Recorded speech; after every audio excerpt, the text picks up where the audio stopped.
We're no longer playing Fall Guys, okay? That was my last one. I wanted to get back into some more Five Nights FNAF stuff. Plus, I suck at Fall Guys, so that was enough. But I hope you guys had fun. Back to FNAF. Yeah, back to FNAF. We're going back to FNAF. Okay, I hope you guys had fun, though. And just chilled and hanged. I'm ready. I'm ready to get back into it. Hold on. Okay, perfect. I was about to ask FNAF. Yeah, FNAF right here. FNAF right here. All right, guys. Thank you very, very much for hanging out during my break.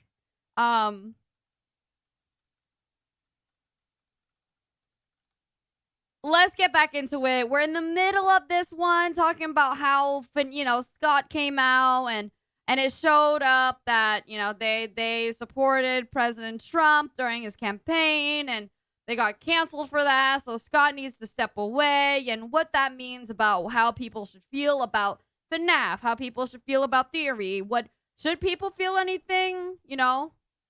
There we go. So we're getting back into it. Hi, Coyote. Hello, hello. Hi, everybody. My name is Lily, but I love to travel, but I suck at geography. Okay. This is my Funathon Day 16. Let's get into it. Again, because the internet moves so fast and because everyone just hates to read, I never really saw people looking at what he actually said in his response to all this drama. Instead, just jumped to the conclusion of, well, he admitted that he donated to these people, so he needs to be canceled now. And hey, to some people, that's that is what just happens. Supporting some of these that is exactly how deal breaker. That shit happens that is totally even early right on. To make that call, but to me, I wanted to know more, right? Because I had a feeling that maybe this is tied to the state of American politics. And this is stepping way outside of my comfort zone here on game theory, but personally, I just hate American politics. It's always been a frustrating process to me because it forces you into one of two buckets. Are you red or are you blue? Are you elephant or are you donkey? Are you Republican or are you Democrat? It is a binary choice between two parties, two people that are for these really important jobs, and that's about it. There are no other options. That was abrupt. Yeah, I didn't have any. Usually I'll do a little break in between everything. Sorry, I made it a really abrupt this time because earlier I used, while I was waiting for the next show, I was using the bathroom. So I didn't need to use the bathroom this time. We're back.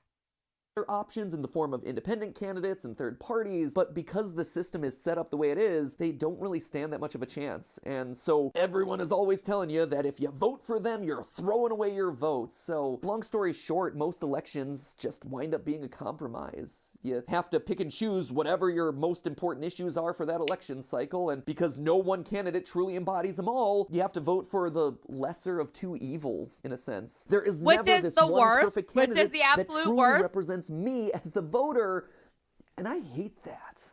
And I wouldn't be surprised if maybe Scott felt like he was in a similar position. So I wanted to look closer at his response, and admittedly it's a long one, but I think it's important to not overly edit Scott's words in this case, but don't worry, we'll break it down as we go through it. I've debated greatly how best to address this, including not addressing it at all, but with so many people from the LGBT community in the fan base that I love, that's not an option. I'd like to think that the last 7 years would have given me the benefit of the doubt in regards to how I try to treat people, but there I was, trending on Twitter for being a homophobe, getting doxxed, with people threatening to come to my house. All this because I exercised my right and my duty as an American citizen to vote for and support the candidates who I felt could best run the country. For everyone. And that's something that I won't apologize for. Okay, let's break there for a minute. First, as someone who has received very vivid death threats and have had to go into hiding out of fear of my family's life, just because I do a dumb show online where I call Sonic slow, personal attacks and threats are not okay.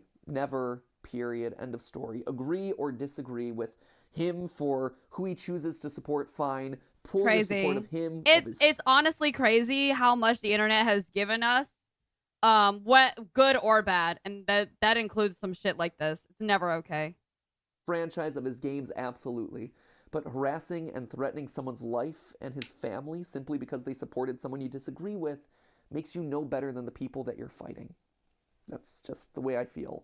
And when it comes to giving Scott the benefit of the doubt, like he asks for in this response, honestly, he has that from me. It's easy to overlook, but Scott over the years has donated over $1.2 million of his own money to charity. Scott called it himself! Ah! including $50,000 to the Trevor Project, Oh my an God. organization that is focused on helping LGBTQ youth. Does that necessarily negate the $42,000 that he made in political donations? Again, that is a personal choice for you to make the call on, but I think it at least merits hearing the guy out. Anyway, the quote continues. For those of you who took the time to look, you saw that the candidates I supported included men, women, white people, black people, Republicans, and Democrats. I supported Kimberly Classic in Baltimore because I believed that she really cared for the African American community there and wanted to pull them out of poverty. I believe she could have really made a difference in a time when so many black communities were struggling. She lost, unfortunately. I supported Tulsi Gabbard, a Democrat, even though I disagreed with her on several issues, because I felt she would have been a good and fair president. And yes, I supported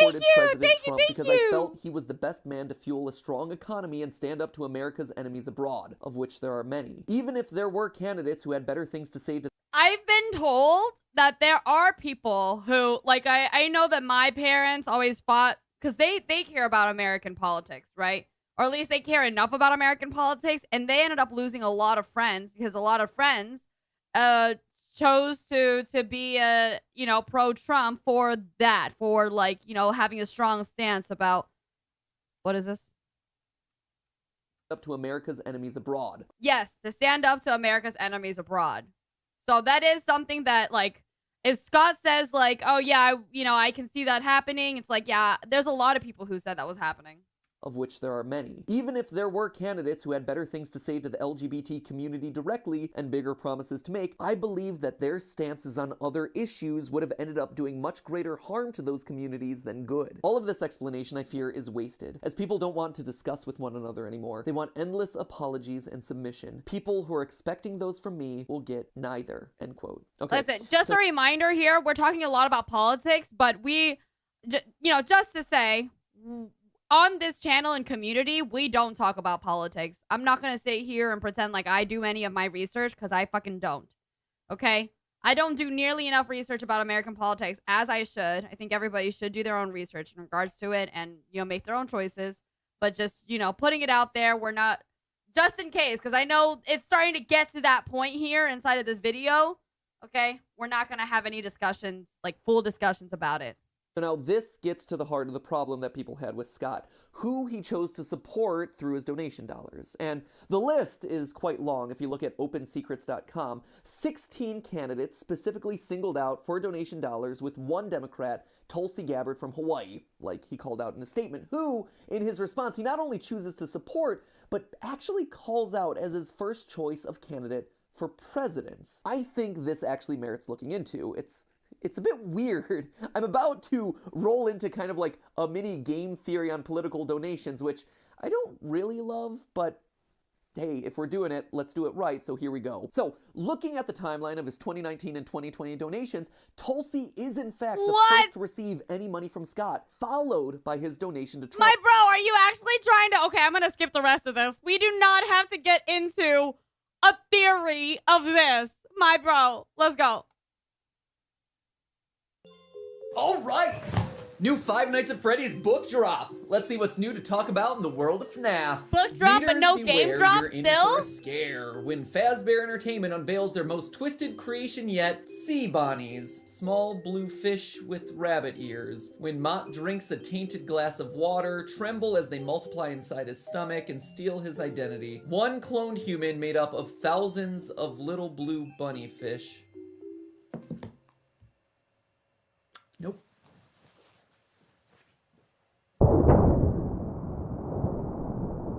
Hello, Internet! Welcome to Game Theory, the show that asks, have you signed my petition to make me the host of Jeopardy yet? I just need about 80,000 more signatures to get to our goal. And whether or not you know or even care what Jeopardy is, just know that your signature on that petition is a way to help support me getting to live out a childhood dream of mine, while also just a huge vote of support to all of your favorite digital creators who often get overlooked and tossed aside by mainstream media. As a great example of that, our petition, when it crossed 200,000 signatures in a week, got covered by one blog. Huge shout out to news.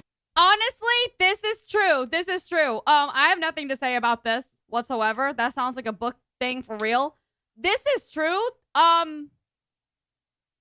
It sucks, right? Did I sign the position? No.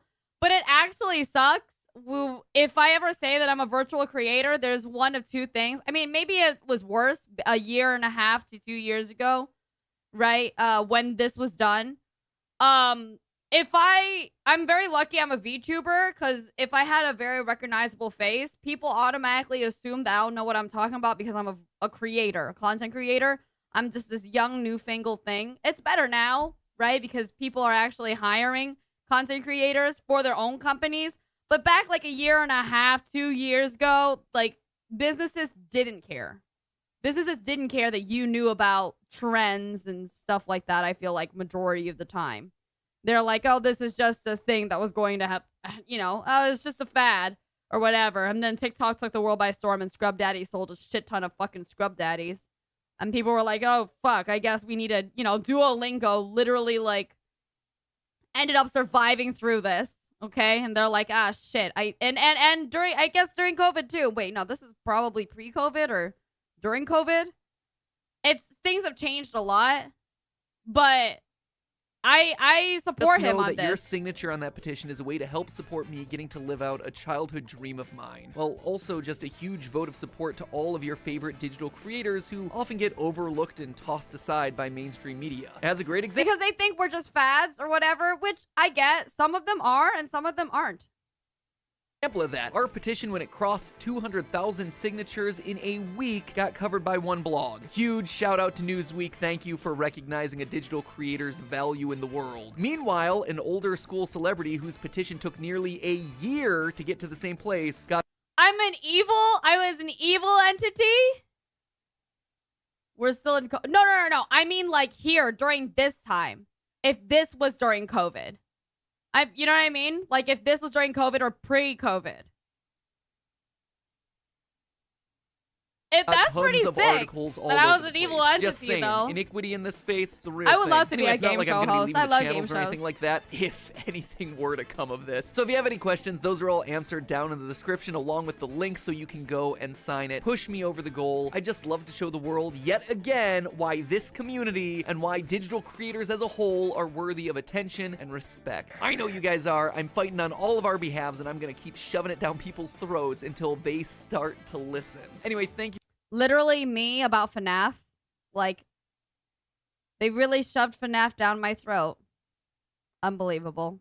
Thank you so much for your support. Now, on to FNAF. You know the phrase jumping the shark? It dates back to an episode of the classic series Happy Days, which aired in the mid-70s and early 80s. No? This show crushed, running for 11 seasons and staying as a top 5 most watched show for 3 straight years. People loved this thing. Anyway, season 5, episode 3. At the peak of the show's fame, they do a special series of episodes where the characters all take a trip to Hollywood. And the cool guy in the show, the Fonz... Wait, what? I didn't know that guy played the Fonz. I know that guy. is challenged to test... Wait, he's in... Oh, hold on.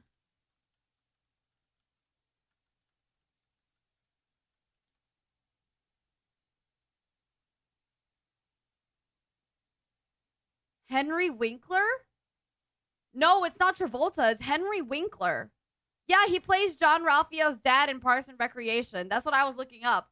He plays multiple things, but I first saw him as Dr. Saperstein in Parks and Recreation's John Ralphio's dad.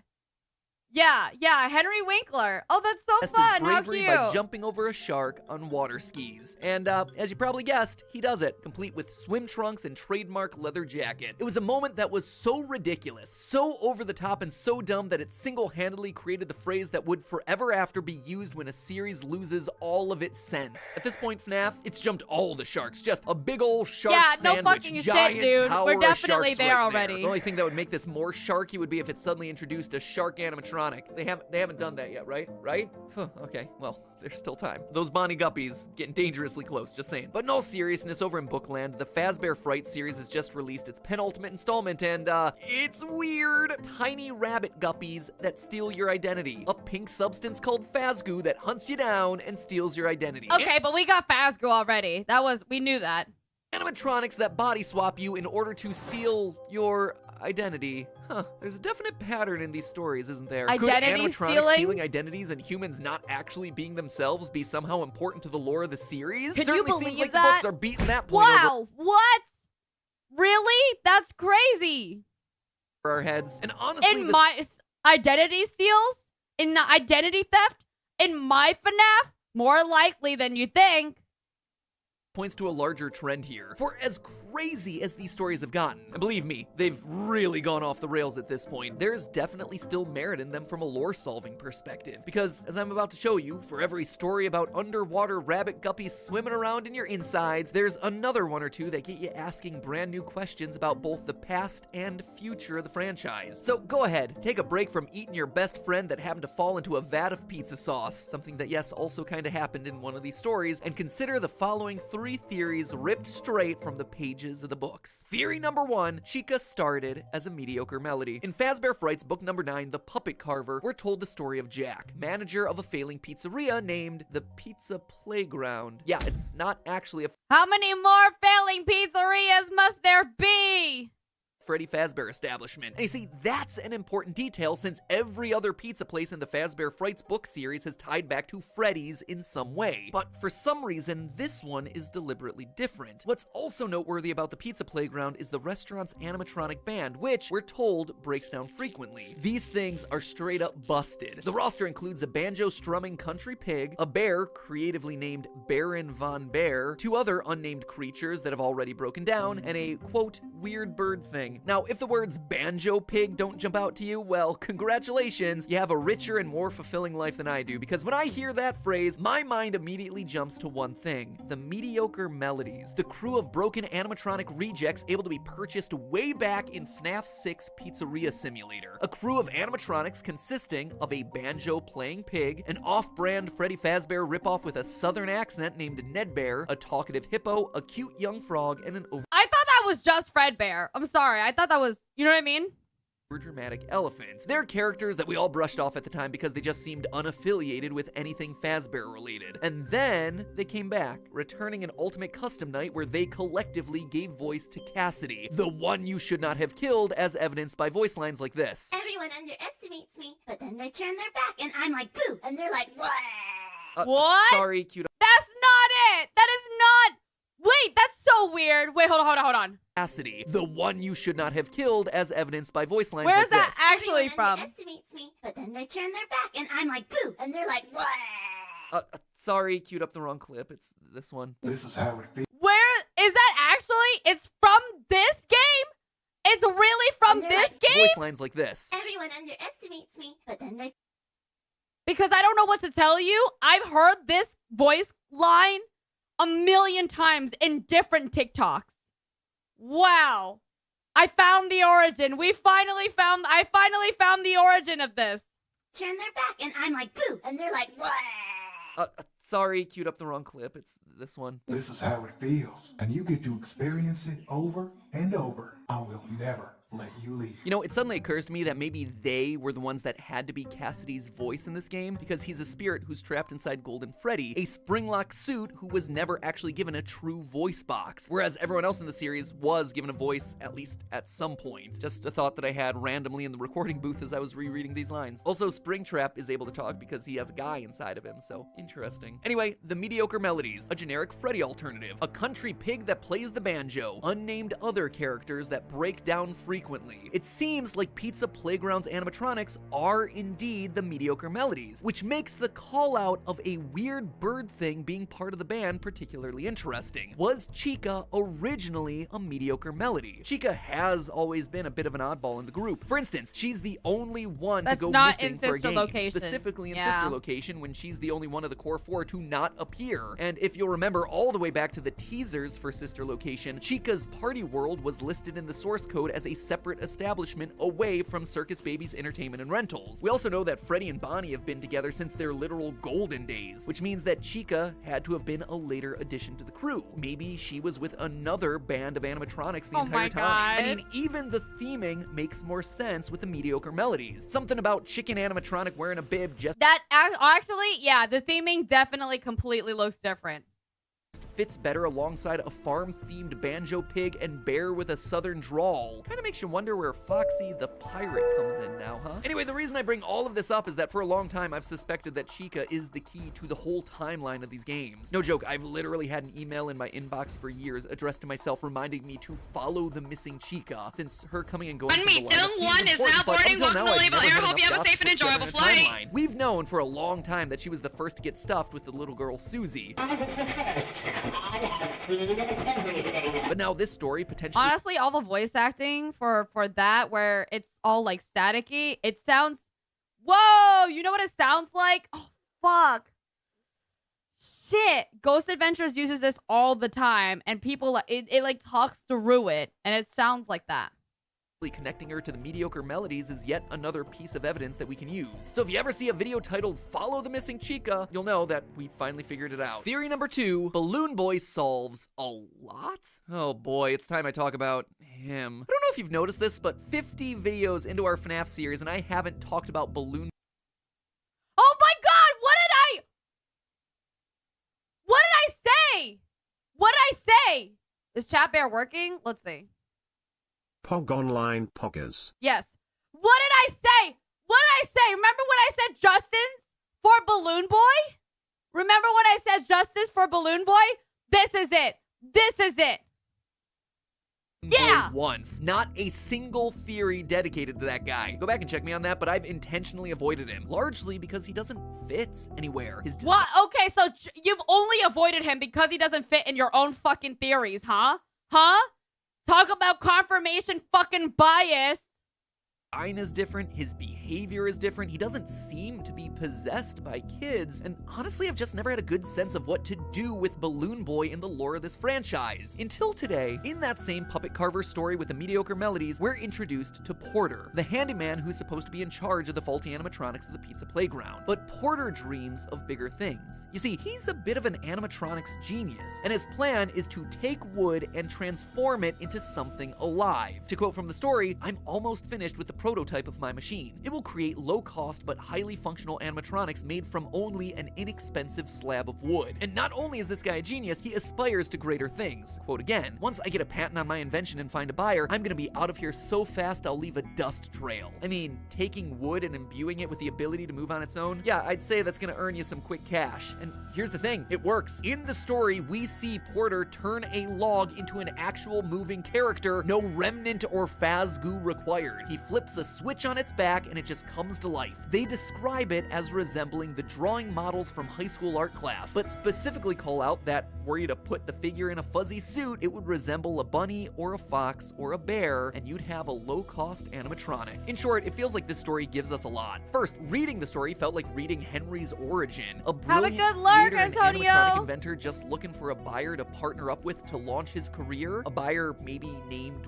William Afton? Seems to me that Henry was a college engineer with a great idea, and his earliest experiments were in the form of these living wooden dolls. This, in turn, There are explains things in both this Balloon world Boy we will never truly understand. Understand. We want answers.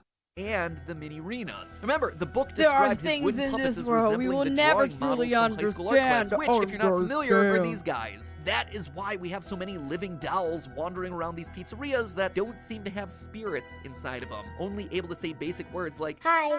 Hello. in short, Balloon Boy isn't an animatronic, or at least not in the way that we all consider animatronics, as, you know, living It's robots with dead basic words under class, which, if you're not familiar, are these guys. That is why we have so many living dolls wandering around these pizzerias that don't seem to have spirits inside of them, only able to say basic words like, Hi. my bro. Did he or did Balloon Boy not fucking move and scare you in places? As far as I know, Hello. he in short, did. Balloon Boy isn't an animatronic, or at least not in the way that we all consider animatronics, as, you know, living robots with dead children's souls trapped in them, infused with remnant, all that good stuff. Taking it one step further, this might even have timeline implications. Wooden dolls appear in pretty much all the games. He only stole your batteries. I swear I saw him in a vent.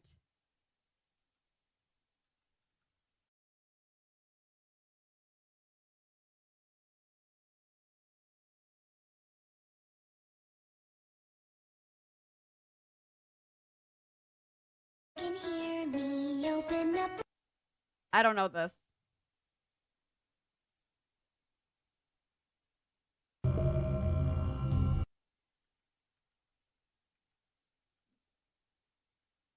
He can be an event, but it ain't much. But it's not like he doesn't jump scare.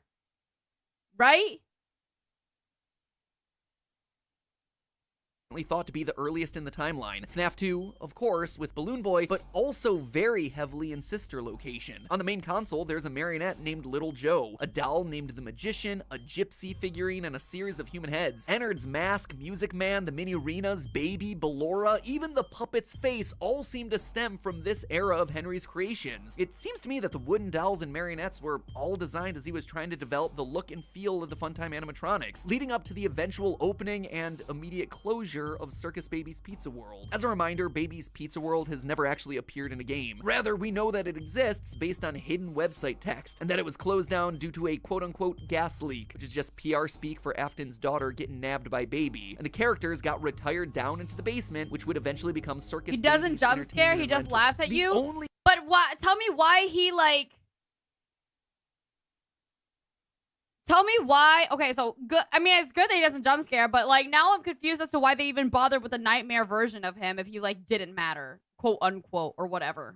The game that happens earlier than these two is currently FNAF 4, and wouldn't you know it, that's also the only one without a Balloon Boy appearance. Or rather, a questionably canon appearance, since Nightmare Balloon Boy was in it briefly as part of the Halloween update. What are you talking about? Oh my god. Story short, perhaps the appearance of Balloon Boy and the other wooden clown-faced characters marks the start of William and Henry's partnership. I know a lot of people tend not to believe me when I say that a lot of evidence points to sister location happening early in the timeline, but I think all of this is yet more fuel to that fire. And while we're on the subject of William, theory number 3, it's non-canon. It's in 2 games. It's in this game as a Halloween DLC, and it's in the the basically Smash Bros version, like Ultimate Scare Night or something, right? Father. At the beginning of this theory, I made the observation that a huge number of is confirmed stories not canon by Scott.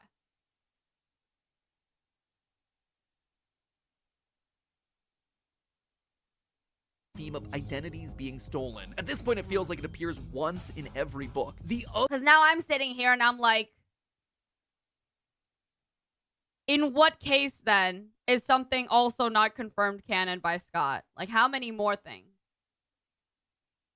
Other massive theme that keeps recurring in these tales it's cool. I'm gonna wait another. Abandoning Let's see, family this and is just episode 42 out of 57. I'm gonna wait another 10 episodes, okay? 12 of 24 stories feature a single parent home. Just to run through some quick examples. In the book Step Closer, there are 2 stories that have a dad up and leave the family. 1:35 a.m. is about a foster child that had an abusive foster dad. Oh, marionette. Okay, see, so I mean, there we go. About a single dad losing his son. Breaking Wheel has the character Reed, who has a single dad who's quote trying his best. And in the short story What We Found, which is basically just a retelling of FNAF 3, Hudson loses his father when he takes his own life on account of mental illness, only to wind up with Lewis, yet another abusive stepfather. To me, this is not a coincidence. It's the books yet again trying to point our attention to a common theme in the game, that Afton may not be the father that we've assumed he was this entire time. What?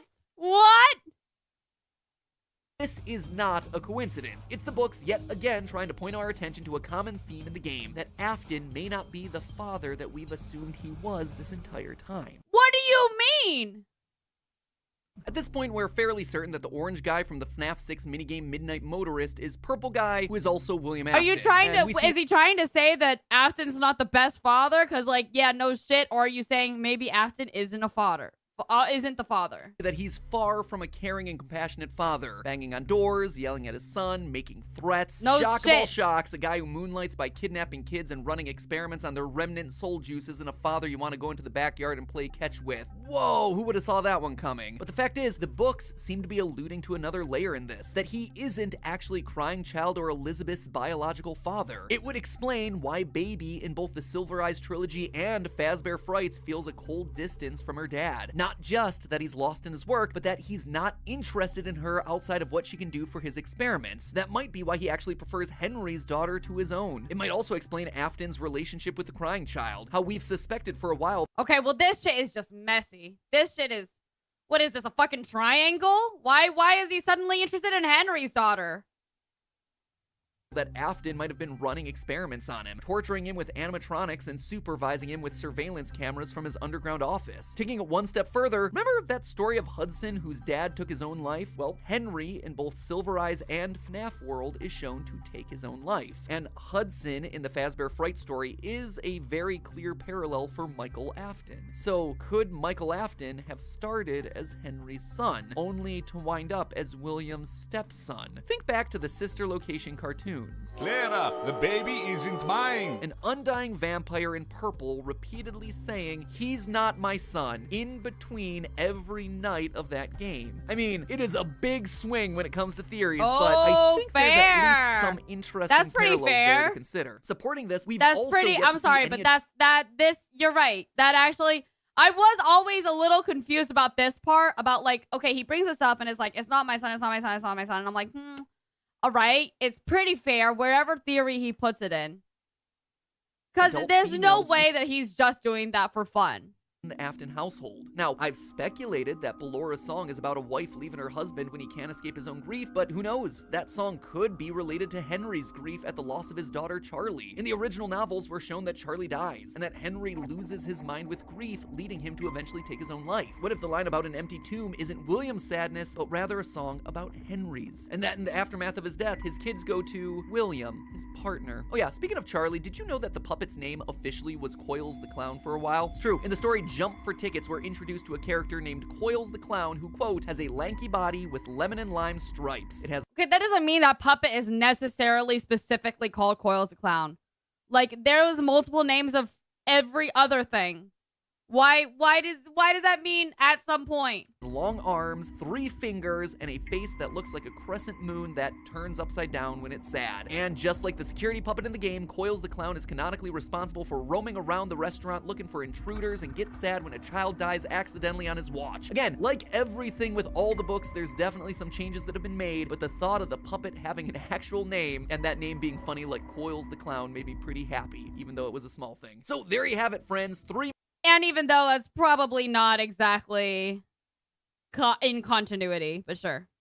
more theories to chew on down in the comments below and on the Game Theorist subreddit. You can bet that I will be reading all of your thoughts, so make sure you keep them coming. I don't know if any of these will lead to massive lore revelations, but hey, they were things that I thought were at least worthy of calling out and thinking about. And all of this is without even mentioning the stuff that's happening around Security Breach. I mean, have you seen the new images coming out of their secret website? It's pretty terrifying stuff. Yeah. Still early days to be sure over there, which is why I didn't want to comment on any of that yet, but you can bet that we're starting to get close to the actual release of a game in this game franchise. FNAF season is upon us yet again, and finally I'll have a game to talk about rather than more books. So stay safe and watch out for any misfiring animatronics tied to security databases. In the meantime, remember, it's all just a theory. A game theory. Thanks for watching. You know, we joke about it a lot on the channels, but FNAF really has taken over my life. I mean, if I'm not gonna scour all 10 Fazbear Frights books for lore the second they're released, then who's gonna? Recently, though, I've been trying to broaden my horizons by consuming content that isn't FNAF related. I know, shock of all shocks. Nah, impossible. Literally impossible.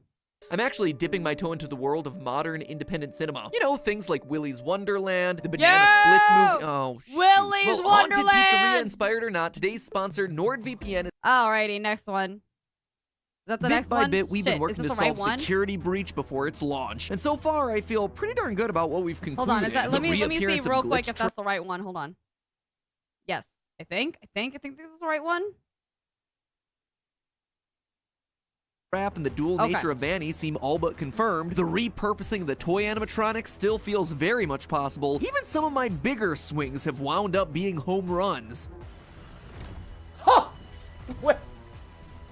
Well, that's explicit. Real quick, Music Man FNAF. There's a couple like evidence pieces or like loose threads that I keep in the back of my head and hold it until a point where it becomes useful. Music Man is one of those. So to suddenly see a character with Music Man is one of those, but Balloon Boy was just not fitting in there, huh?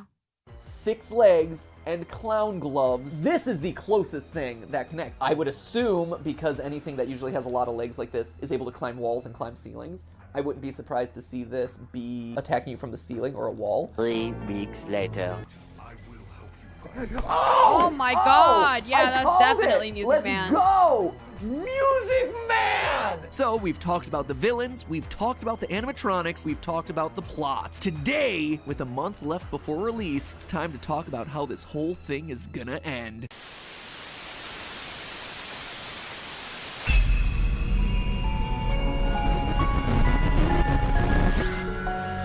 Hello, Internet! Welcome to Game Theory, the show that critics describe as Still surprised that this says a year ago, and even though it rounds down, like even a year and a half ago, we have not had it come out? We have not had the game come out, or have we? Fantastic. Before we begin, a quick reminder that 1 week from today, Tuesday, November 30th, is our big and final charity live stream benefiting St. Jude. It is the single biggest YouTube collaboration of the year. 50 creators across 9 hours. We have everything from Markiplier doing trumpet solos and Dawko doing contortions to Corpse Husband reading children's books and Dream getting dunked on in Squid Game. This is so awkward for me because Corpse Husband, for me, I put people that I know into little groups. Obviously, they all, you know, humans aren't just in groups, but like, let's say we go to, okay, like a school. If you went to fucking content creator school, certain YouTubers would sit with other certain YouTubers, all right? And I only know Corpse Husband in a way that's more related to VTubing than like being a YouTuber. So it's weird for me to hear a whole other person who's in another table, lunch table, that I don't know, talk about Corpse Husband. Even though, right? That's how I feel. Okay? Even though it's all just mishmashed together. Content creators are content creators. It just feels that way, which is funny. Clips of an old Freddy Fazbear cartoon called Freddy and Friends on Tour. These 4 uploads, styled like an old Hanna-Barbera cartoon like 1969 Scooby-Doo or 1958's Yogi Bear, have been a huge source of information about this upcoming game, with each one hiding a frame or two screenshot of an existing animatronic in the middle of the episode, as well as the more focused reveal of a new animatronic towards the end. So, hidden in the middle of episodes, you see glitches showcasing Chica, Roxy Wolf, Monty Gator, our security guard from the game's first teaser, but now with yellow eyes, and these creepy bots, which we later learned Yellow eyes? in the game's trailer, appear to be the service bots that are wandering around the Security Breach's mall complex. Meanwhile, at the That's some puppet-looking eyes. end of each video, you had the reveal of the Sun and Moon guy, Evil Vanny, and of course, music! I can only relate Corpse with Valkyrie and Toast. So, Corpse, Valkyrie, and Toast, still in association with me, is on an offline TV table, right? And the offline TV cafeteria table is right next to a VTuber cafeteria table for me, all right? It's just because I knew about them after I'll I take became... that as a no on pulling my hair. Shame. Minus 10 minutes though. Thank you, Benzo. Thank you for the biddies. I appreciate it. Thank you. Man, me not responding to like one of the chats and Benzo's immediately like, ugh, you haven't spoken to me. Why? Why aren't you paying attention to me? No, I'm just kidding. What was I saying though? Yeah, so Corpse, Valkyrie, and Toast. Because I mean, I know Corpse isn't in Offkai, but Valkyrie and Toast are not Offkai, sorry, offline. I know Valkyrie and Toast are in offline, but Corpse is obviously closely related to them, right? And then I only knew about all of them after I became a VTuber. And I knew, you know, like I got the chance to hang out with Skara, aka from offline also, by being a VTuber. So the rest of this for me, I like don't put in at the same like lunch table, which is funny. Man! There's even the reintroduction of Glitch Trap, who, in the final video, can be found by piecing together the upload's 20 purple and yellow glitches kind of like a puzzle. Probably one of the coolest ideas for a teaser Lily reveal that I've Belchian ever seen. And 500 honestly, let's just a bring that really 10 smart minutes back callback from because, the dead. based on the YouTube description for these Thank you, Cowboy. I really appreciate it. Thank you. Thank you. Oh, God.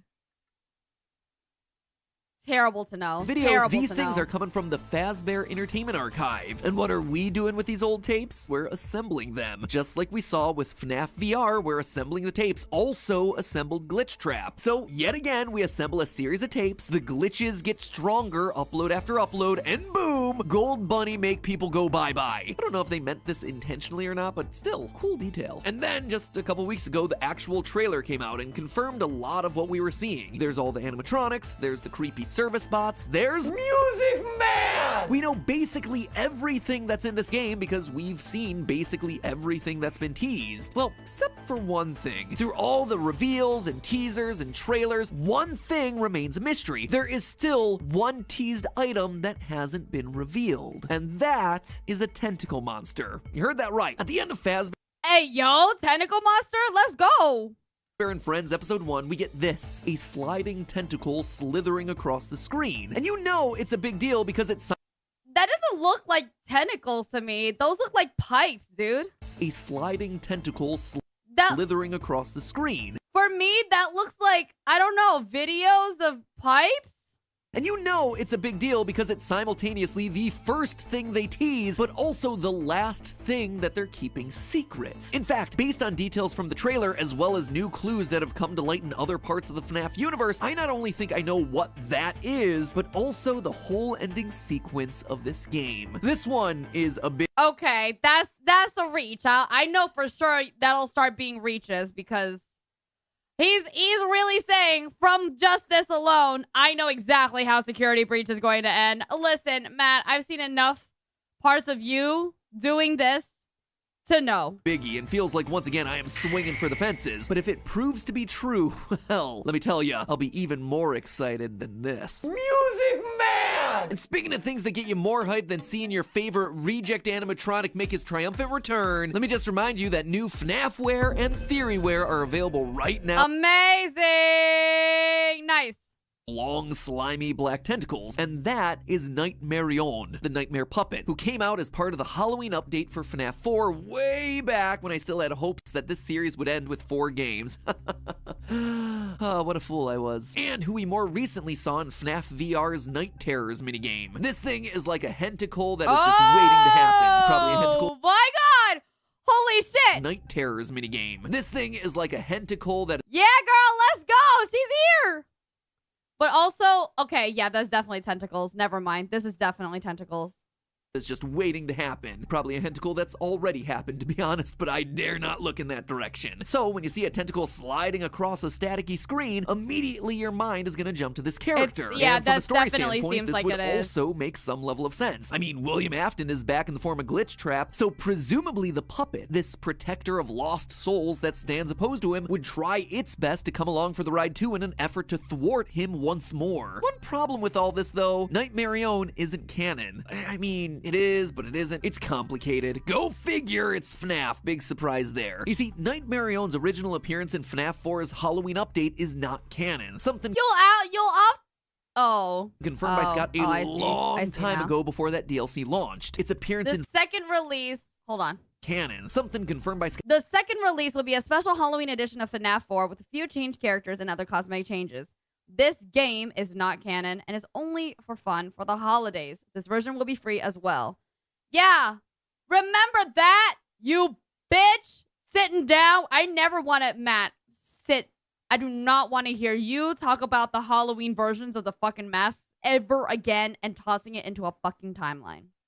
Got a long time ago before that DLC launched. Its appearance in FNAF VR, on the other hand, is canon, but not in the way you think. This is because FNAF VR is itself a video game produced by Fazbear Entertainment. So Nightmarion in the world of FNAF is no better than Mario, or Master Chief, or a Slender Man. It's a video game character, and as far as we know, that's it. It's not an actual active part of the real world lore in that universe. And you see, it's the lore that provides us another problem here. Canonically, Eventually, the puppet is burned away. Its spirit is released in the fire that happens at the end of Pizzeria Simulator. And unlike Afton, who created a digitized version of himself hidden in a video game, something tells me that the puppet wasn't coding C++ in between giving gifts, giving life. As the last nail in the coffin here, the tentacle that we see at the end of Freddy and Friends is missing its signature white stripes. Are there ways to bring the puppet back? Sure, Puppet Mask didn't fully burn away and was found in the wreckage of the FNAF 6 pizzeria, so it's still infused with the agony of Charlie in order to fight against Afton one final time, whatever. But honestly, I think there's evidence to suggest a better candidate for that tentacle, Baby. So the final Fazbear Frights book just came out, number 11, Prankster, and with it came the chance to look back across the whole collection and analyze what Easter eggs were there to help solve the game lore. One big takeaway from the series, we now absolutely know what was inside the FNAF 4 box. It was a person. Don't at me about this one. This is undeniable.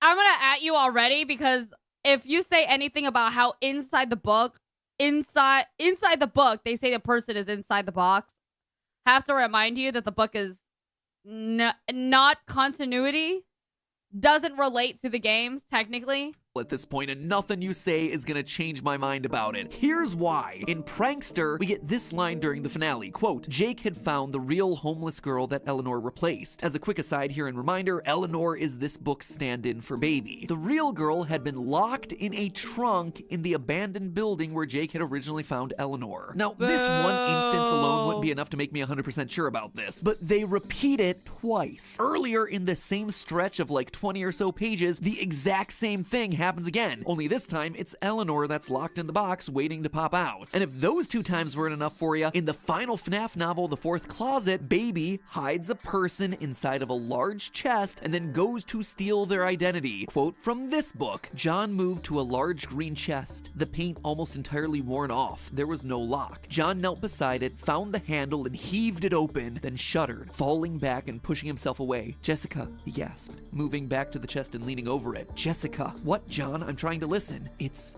Charlie, he said hoarsely, in the chest. So 3 times in the various books of this franchise have we opened up a chest to find some person resting. Boo! Boo! Boo, boo, boo, boo, boo. Inside. That alone would be enough to be a trend, but the similarities in these situations continue. Not only does this very odd and very specific thing happen in both Fazbear Frights and the Silver Eyes novels, but both times the person inside the box is Charlie the puppet, or whatever. I don't feel like it's a cop-out, because this is just Matt's. Nope, yeah, why not? Why not? You know what? That's a cop-out. That's a fucking cop-out. Cop the fucking out. There's no fucking way. It's not even fucking close. You're doing a fucking cop-out, Matt. Whatever her equivalent is in that universe. In The Fourth Closet, it's Charlotte, It's okay. daughter of the I don't genius even care. animatronic I inventor don't- Henry, who whatever. tragically loses See, his... if it wasn't for this one, I definitely already missed it in the last few episodes of doing a cop-out. I promise. Young girl and then tries to rebuild her using robots. And over in Fazbear Frights, the homeless girl in the box is named Renelle. Stop me if this starts to sound familiar, but she's the daughter of genius inventor Dr. Telbert, who tragically loses his young girl and then tries to keep her alive by inventing Remnant. I'm just saying, whether you like it or not, it just seems like the books are trying real hard to tell us the solution to this one. And that's not a theory. That is me just literally calling attention to a repeated pattern in the books. Anyway, No, hon. I mean, yeah, but that's what all your theories are, right? That's what all of your fucking theories are, dude. Is calling out patterns. So, yeah, it is a theory, buddy. With the final Fazbear Fright comes the ending to the Stitch Wraith story that I've been yammering on about for the better part of 2 years. And for good reason. This one story, told in short chunks at the end of each novel, has contained some of the biggest lore reveals of any piece of media this franchise has ever produced. It was this story that really strengthened my belief in Golden Freddy having 2 souls inside of him. It's also the one that gives us that scene that we just talked about with the box. It even has a lore dump in the final pages where they just outright define what Remnant is. So that's why it really caught my attention when Baby Baby started to do something that was completely out of character, shooting long black tentacles out of her body. Quote from the book, "Her eyes bulged. Black tentacles shot from her mouth, from her fingers, from her toes. The slimy black vines climbed up the walls, slithered over the floor. Tentacles flew from her and wrapped around his face." Yeah, that's new. So we have ourselves Baby, an animatronic that can transform into a believable copy of any person, now also able to erupt into blood tentacles. Yeah, the tentacles are made from black blood. Apparently, Baby could do fucking anything. So, anybody could do anything. We all have visual discs, right? So, fuck it. Sorry if I didn't mention that before, but yep. But there's another reason I think Baby's our tentacle monster. It's because I think she's actually our big bad of the game. The one who is really pulling the strings here. You see, back in April, I did 3 short mini-theories on Security Breach, with one focused on exactly this topic, the return of Elizabeth Afton. At the time, it was a mini-theory for a reason. It was just a hunch with a teeny bit of evidence. But now, that evidence is starting to pile up faster than dead bodies in a Dragon pizzeria. Knight. And Have a good one, understand dear. why Thank you. we have to make one more trip to the books. At the midway point of our Stitch Wraith story, we have our Golden Freddy spirit stand-ins having to equip themselves with the puppet mask in order to fight against a giant 15-foot trash rabbit called the Afton Amalgamation. You're not stroking out, friends. That is the unironic words printed onto real paper and produced en masse for readers to consume. You hear that? Shakespeare is rolling in his grave as we speak. Basically, Afton's spirit had possessed a lot of different objects, and those all fused together with trash in order to form a giant garbage Godzilla. I kind of love this. I like this. This is fucking funny.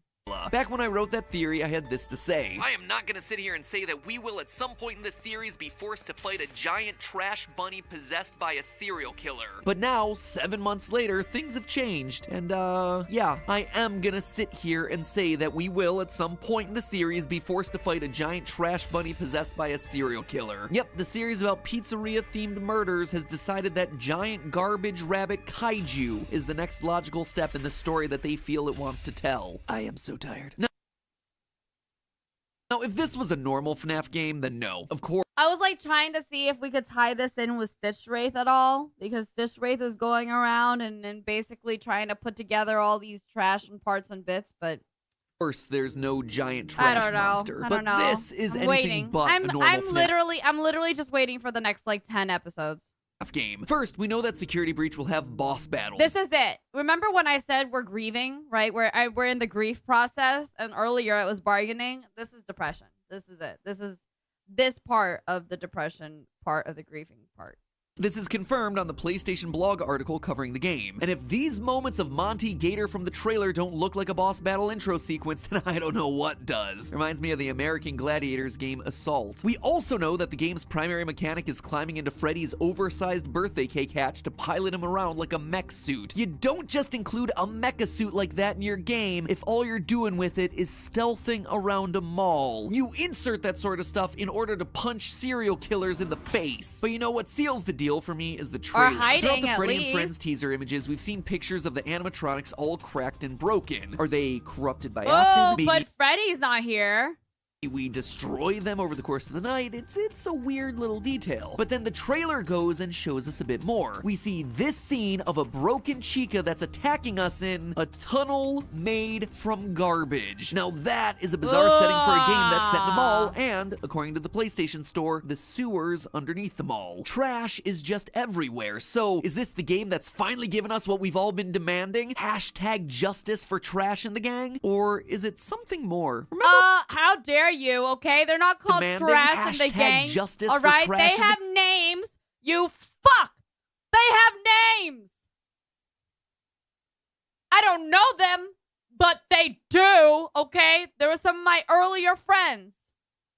gang? Or God. is it something more? Remember what I said about the broken version of the animatronics that we keep seeing in the trailers? Well, one of the main components of Trash Afton are the pieces and parts of other ruined animatronics. I wouldn't be surprised if the final boss battle of the game is against a giant amalgamation of all the other animatronics combined, which in turn strengthens the baby theory. You see, in the books, yet again, Trash Afton is described as weak. In fact, it's so important that they decide to say it twice. First in book 6, and then again in book 11. Kevin. In reality, it's actually Eleanor that's powering the whole thing. So if we do in fact descend down into a landfill to fight a giant trash rabbit kaiju, the one really pulling the strings will be the black blood tentacles of the shape-shifting baby. But there's one last thing worth mentioning, and that's this game's return to the first ever pizzeria, Fredbear's Family Diner. Dawko recently did a live stream to benefit our St. Jude campaign. Dawko, you're an amazing and wonderful person. Thank you for your support. But whenever there's a Dawko charity stream, you know that close behind is gonna be some FNAF teasers. And Steel Wool did not disappoint. They sent him a series of posters, including these 3 from Fredbear's Family Diner. Wait, that's actually so good for marketing. I hope they sold that. Firstly. Secondly, wow, can't believe it. Matt still doesn't get anything. Dawko and Steel Wool are literally like kissing each other, okay? Fucking Mark and Scott are kissing each other. And Matt, you get Stephanie and your child, I guess. The original pizzeria mentioned way back in FNAF 2. I'm gonna try to contact the original restaurant owner. I think the name of the place was Fredbear's Family Diner or something like that. It was closed for years.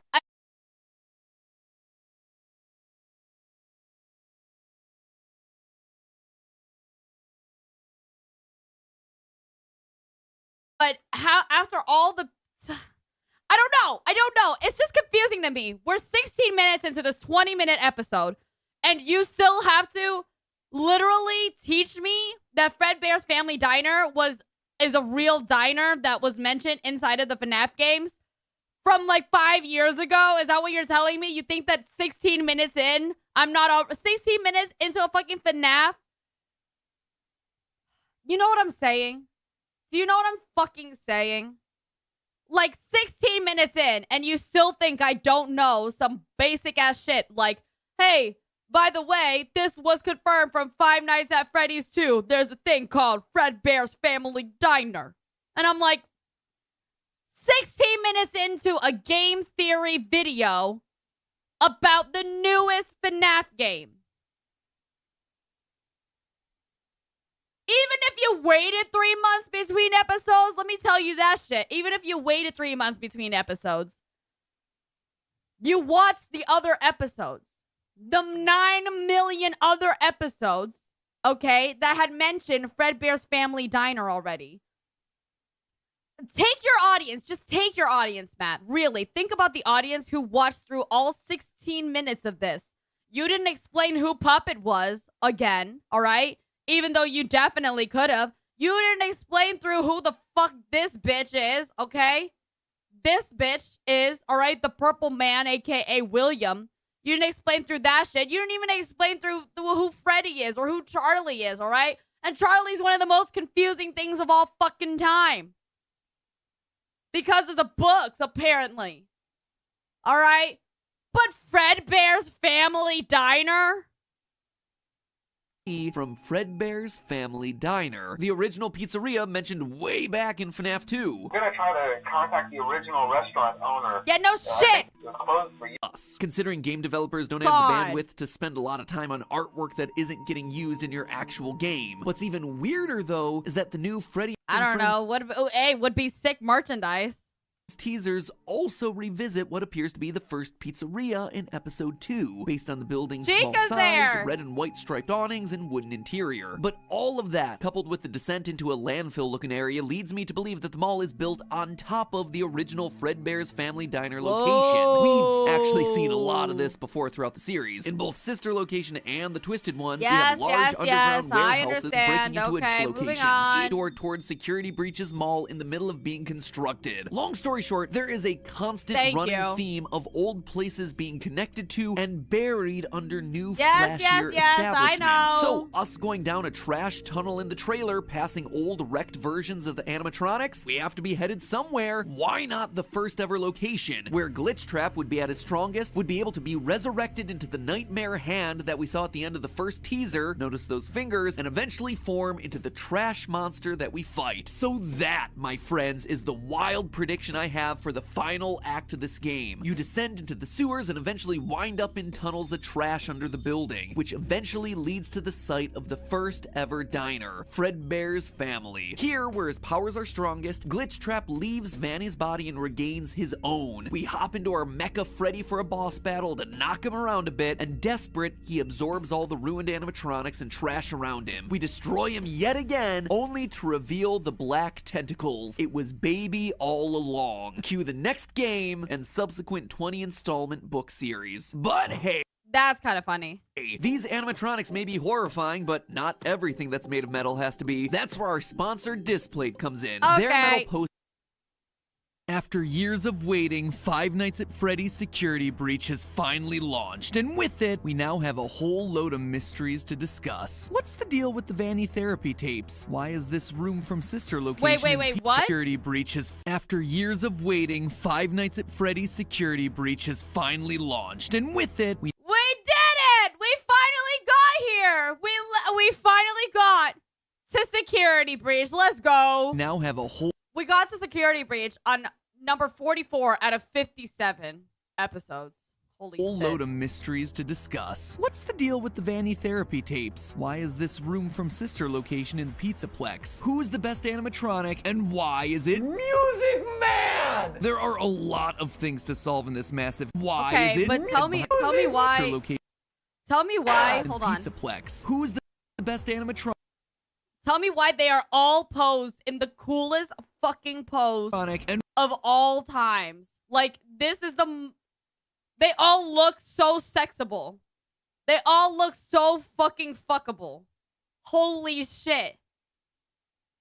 why is it Music Man? There are a lot of things to solve in this massive game. Lore hides behind any of every them, pirate dude. poster What are and they inside called? every Lamb arcade cabinet. But the theory I have today Freddy, goes is to that the what it heart is? of this game, addressing the one character that we spend a lot of time with, but don't actually see all that much. And that's our main character of Security Breach, Gregory. Yep, in a franchise full of dead kids, I want to focus on the first ever living child we've seen in the main story of the games, except for in the Fruity Maze minigame, but we all know that she ends up dead. Who is Gregory? What is Gregory? And why is he such a cold-hearted savage to Roxy and the rest of the animatronic gang? I'm so mad that you're driving without my permission.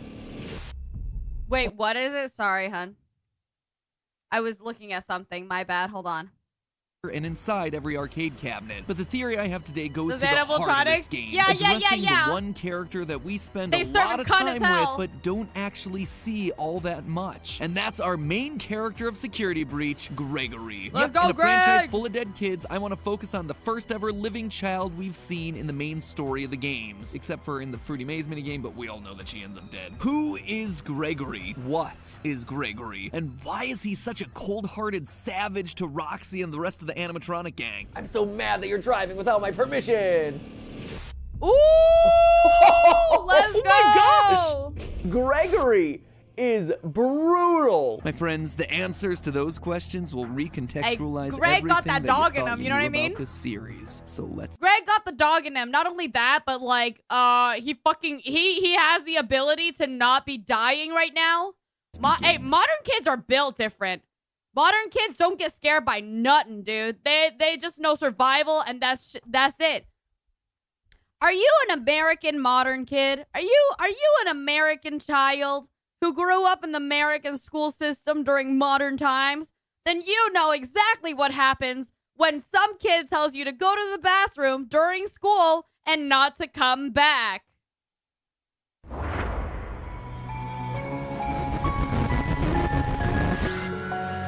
There's no way we would be, I'm just saying. Hello, Internet. Welcome to Game Theory, the show that can't help but stuff its face with FNAF lore like Chica stuffs her face with pizza and garbage. I guess at this point it kind of applies to us too. Anyway, if you want to stuff your YouTube feed with FNAF videos, then hit that subscribe button right now. No! Because today starts what I expect to be a 3-part series into the many unsolved... Did you guys actually hear that? Did you hear of that story? There's a girl, I think on TikTok, who was telling us, who was telling her audience, right, that she was speaking to her boyfriend who grew up in Korea, And her boyfriend from Korea saw something on Reddit, like Just American Things. Not obviously, it doesn't say Just American Things or something. One of the subreddits, like things that Americans know. You know, it's like an American subreddit. It's like things that are specific to America too. And the guy, the boyfriend, turns around and asks his girlfriend, like, "What does this mean?" And it's the story. Literally, just, do you guys know what is your automatic assumption when a kid that's sitting next to you tells you to go to the bathroom and not to come out, like not to come back to the classroom? What do you think that means? And like the girlfriend, who's born and raised in America, is like, oh man, fuck, you know? And obviously the Korean born and raised guy, boyfriend, was like, what the fuck does that mean? Yeah, like we all know what that means if you're American. I feel like. Or if you're around American internet stuff all the time, right? You're around NA servers. You know what that shit means, okay? But that's what I'm saying. Like, that's why Gregory got that dog in him, bro. Fuck yeah! Mysteries of security breach. I mean, on the surface, the game seems pretty self-explanatory, right? Survive being trapped in a mall. Wait, hold on. I need to open this shit up real quick. Before we get into it, for real, I want to see this. Because, you know, for non-sexy reasons. Ladies and gentlemen, boys and girls, Fazbear Entertainment would like you to put your hands together for the one, the only, Freddy Fazbear. Yeah, they all look so good! Oh, shit! I want to kiss all of them. And now I definitely understand the thing behind Glam Rock Freddy. I definitely fucking do. Oh my god!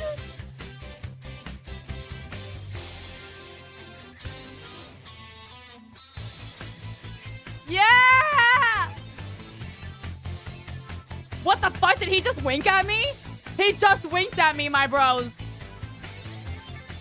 Yeah, my girl Tika! Go for it! Damn.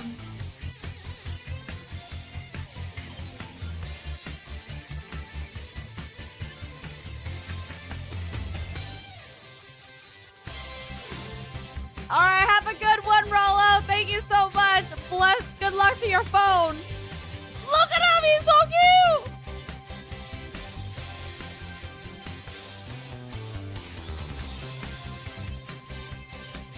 Montgomery Gator! Roxanne Wolf! Glam Rock Chica! Why the fuck are you here? Freddy Fazbear! What the fuck is this? Get the fuck out of my fucking way!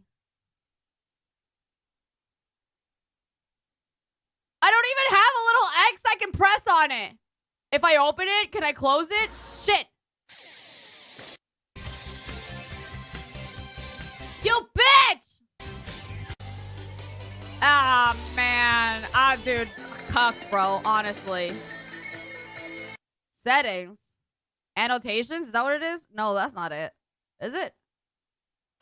No, that's not it. It's not annotations. Unbelievable.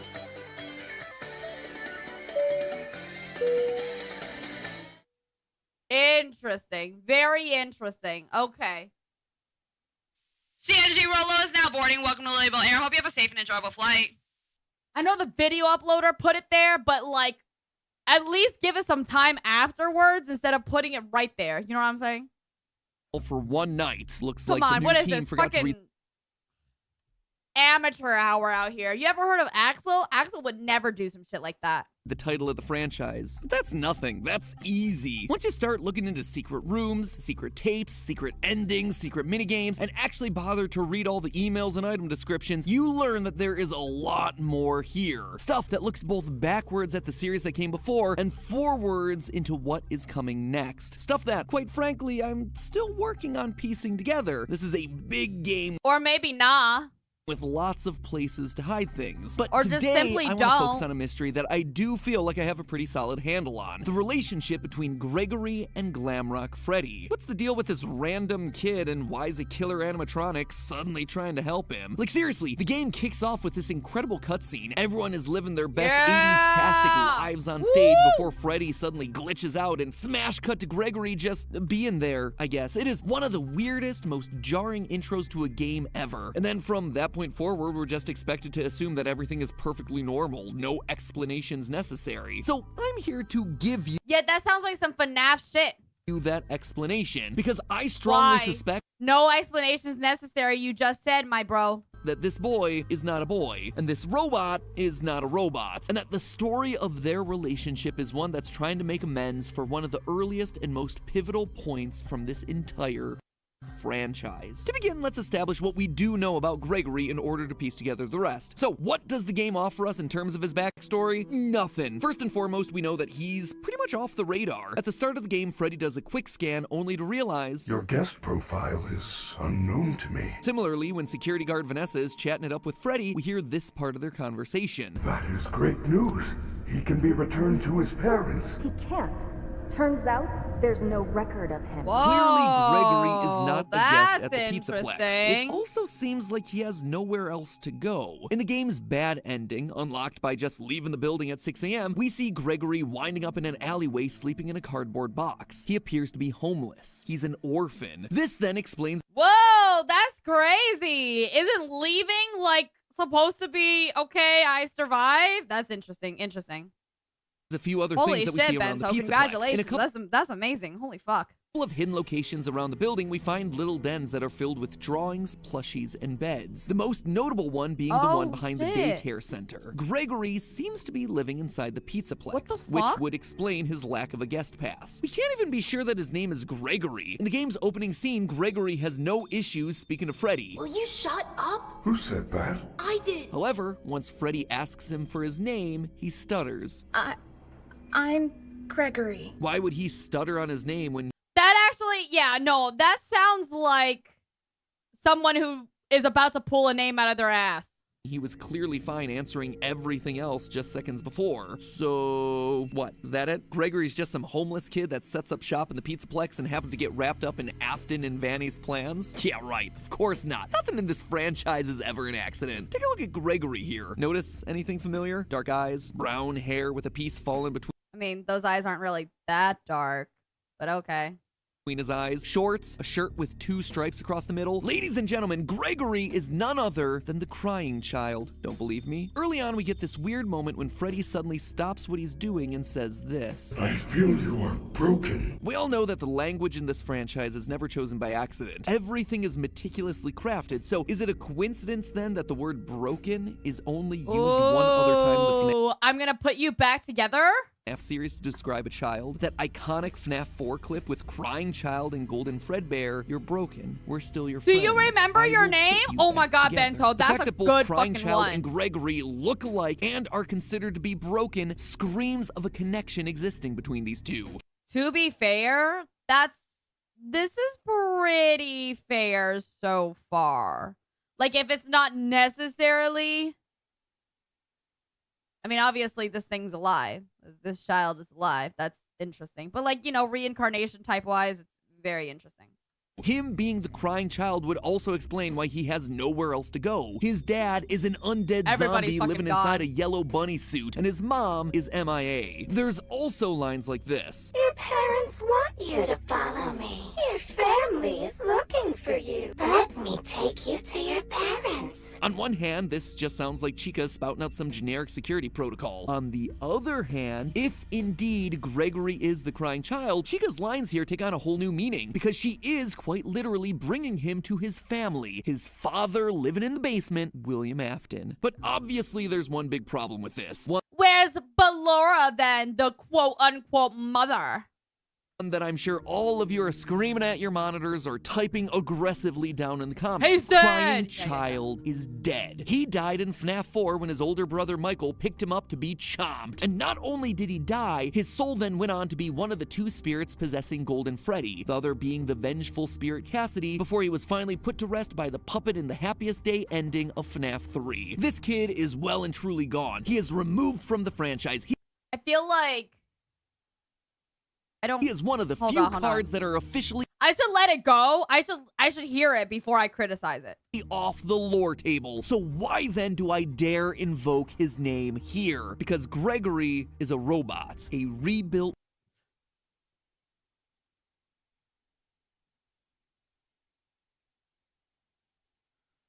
The idea of reincarnation, right? The idea of reincarnation has been around for hundreds of years.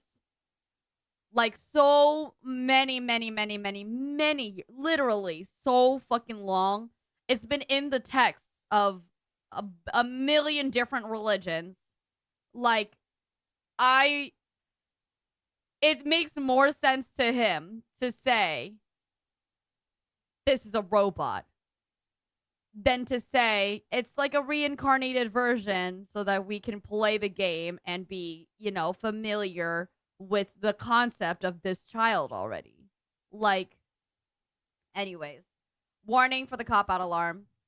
This is a fucking cop-out. Like, this is, I'm confused. Like, this is how I know this man is not, how have you not thought of the idea of reincarnation before that? What does that even mean? Like, I'm sorry. You're copping out. That's a fucking cop-out. You're copping. Dude, the amount of fucking copium. Version of the crying child. Flame shields activate because it's time for everyone's favorite segment. MatPat uses the lore from multiple FNAF books to try and explain parts of the game that don't make sense. I'll try to make this as quick and painless for all of us as possible. In the books, children having tragic premature deaths and then being rebuilt as robots by their grieving fathers is something that happens a lot. Like, if I had a nickel for every time this plot line showed up, I'd have like 3 nickels, which isn't a lot, but it's weird that it happened 3 times. In the original novel trilogy, the whole big twist of that was that Charlie, daughter of Henry Emily, died as a kid, and that her father put her back together by building robotic versions of her, each one representing a different stage of her growing up development. Then again, in Fazbear Frights, we have the character of Eleanor, who is strongly implied to have been built as a replacement daughter, as well as Dr. Telbert, who developed Remnant as a way to preserve his sick and dying daughter. And all of this is without me even going into the numerous stories where children get swapped out for robots and or Fazgoo, which, once it has your DNA, basically creates a clone of you. If that's the future of the franchise, we're going down some weird paths, my friends. Anyway, to summarize, there's evidence in the wider canon that FNAF 4's line... You know, what is that one show, Mythbusters? You know them? I want to see Mythbusters go through the actual possibilities of doing this IRL. Not in the way where it's like, yeah, to prove it wrong or whatever, but I mean, like, I wonder how interesting it would be to see a robot be representatives of, you know, whatever, and then like the science and logic behind, because we have science and logic genuinely looking through the possibilities of neurological links to the clouds and shit like that, right? Like, that's being explored. So it's just interesting, and it's interesting.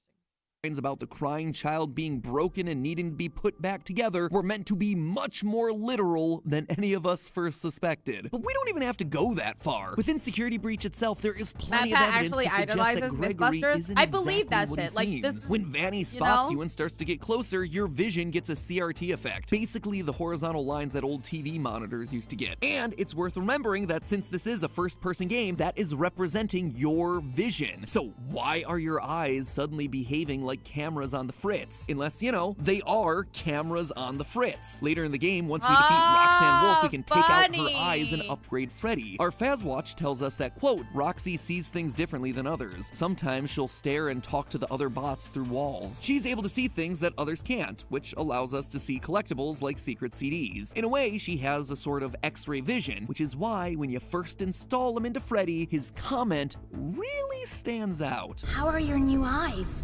I I am having a hard time adjusting. You look different to me. It's almost like he was seeing Gregory as a normal child, but now that he has these new eyes, he's able to see through Gregory's skin and reveal something that he wasn't expecting. Like, say, an animatronic endoskeleton. Also, Gregory can be inside Why don't you just say that? Freddy when he's inside the charging stations, which on its own feels weird. Like, I kinda expected you to hop out and leave him to charge, but nope, we pilot him inside of it and then sit there as he charges. Or could it be that those charging stations are as much for us as they are for him? Remember that secret den behind the daycare where we assumed Gregory's living? There's a strange amount of decommissioned and what appear to be salvaged security robots. Maybe for a kid who needs a robotic upgrade. Why don't you just... I mean, what else is he gonna have to play around with? The fact that there's no record of Gregory would also make sense. If he's an animatronic, okay, hold on. That shit makes a little bit more sense. That one, there wouldn't be records of him because he's not technically a human. It would also explain why Gregory has no parents. But maybe the biggest point of evidence comes from the very beginning of the game, where during the opening cutscene, we see Freddy glitch out. This sets him on a course of being good for the rest of the game. But what causes that glitch to happen in the first place? Ooh, during the cutscene, he's looking like elsewhere at the other kids, and then he fucking looks at you, aka Gregory, and then he's like, well, that's fucking weird. And then he glitches out, and he's like, hey, be buddies. Well, by going frame by frame, we can see that there's a security threat on the loose, and it looks to be a small child. What? It's Gregory. It has to be. Gregory is the threat here, a robot that poses a threat to Freddy's programming. But why? How? What would make sense about that? Well, to understand that connection, it's time to put a pin in Gregory and turn our attention over to Freddy. If you unlock the game's final secret ending, you end up going below the Pizzaplex, only to discover a former Freddy Fazbear location, You mean Freddy Fazbear's Pizza Place. it didn't end up being diner like you thought it was, and like, remember when he made such a big deal about how these these studios and game developers are so busy, there's no way they would make anything that isn't used later? Bro, it's not the diner?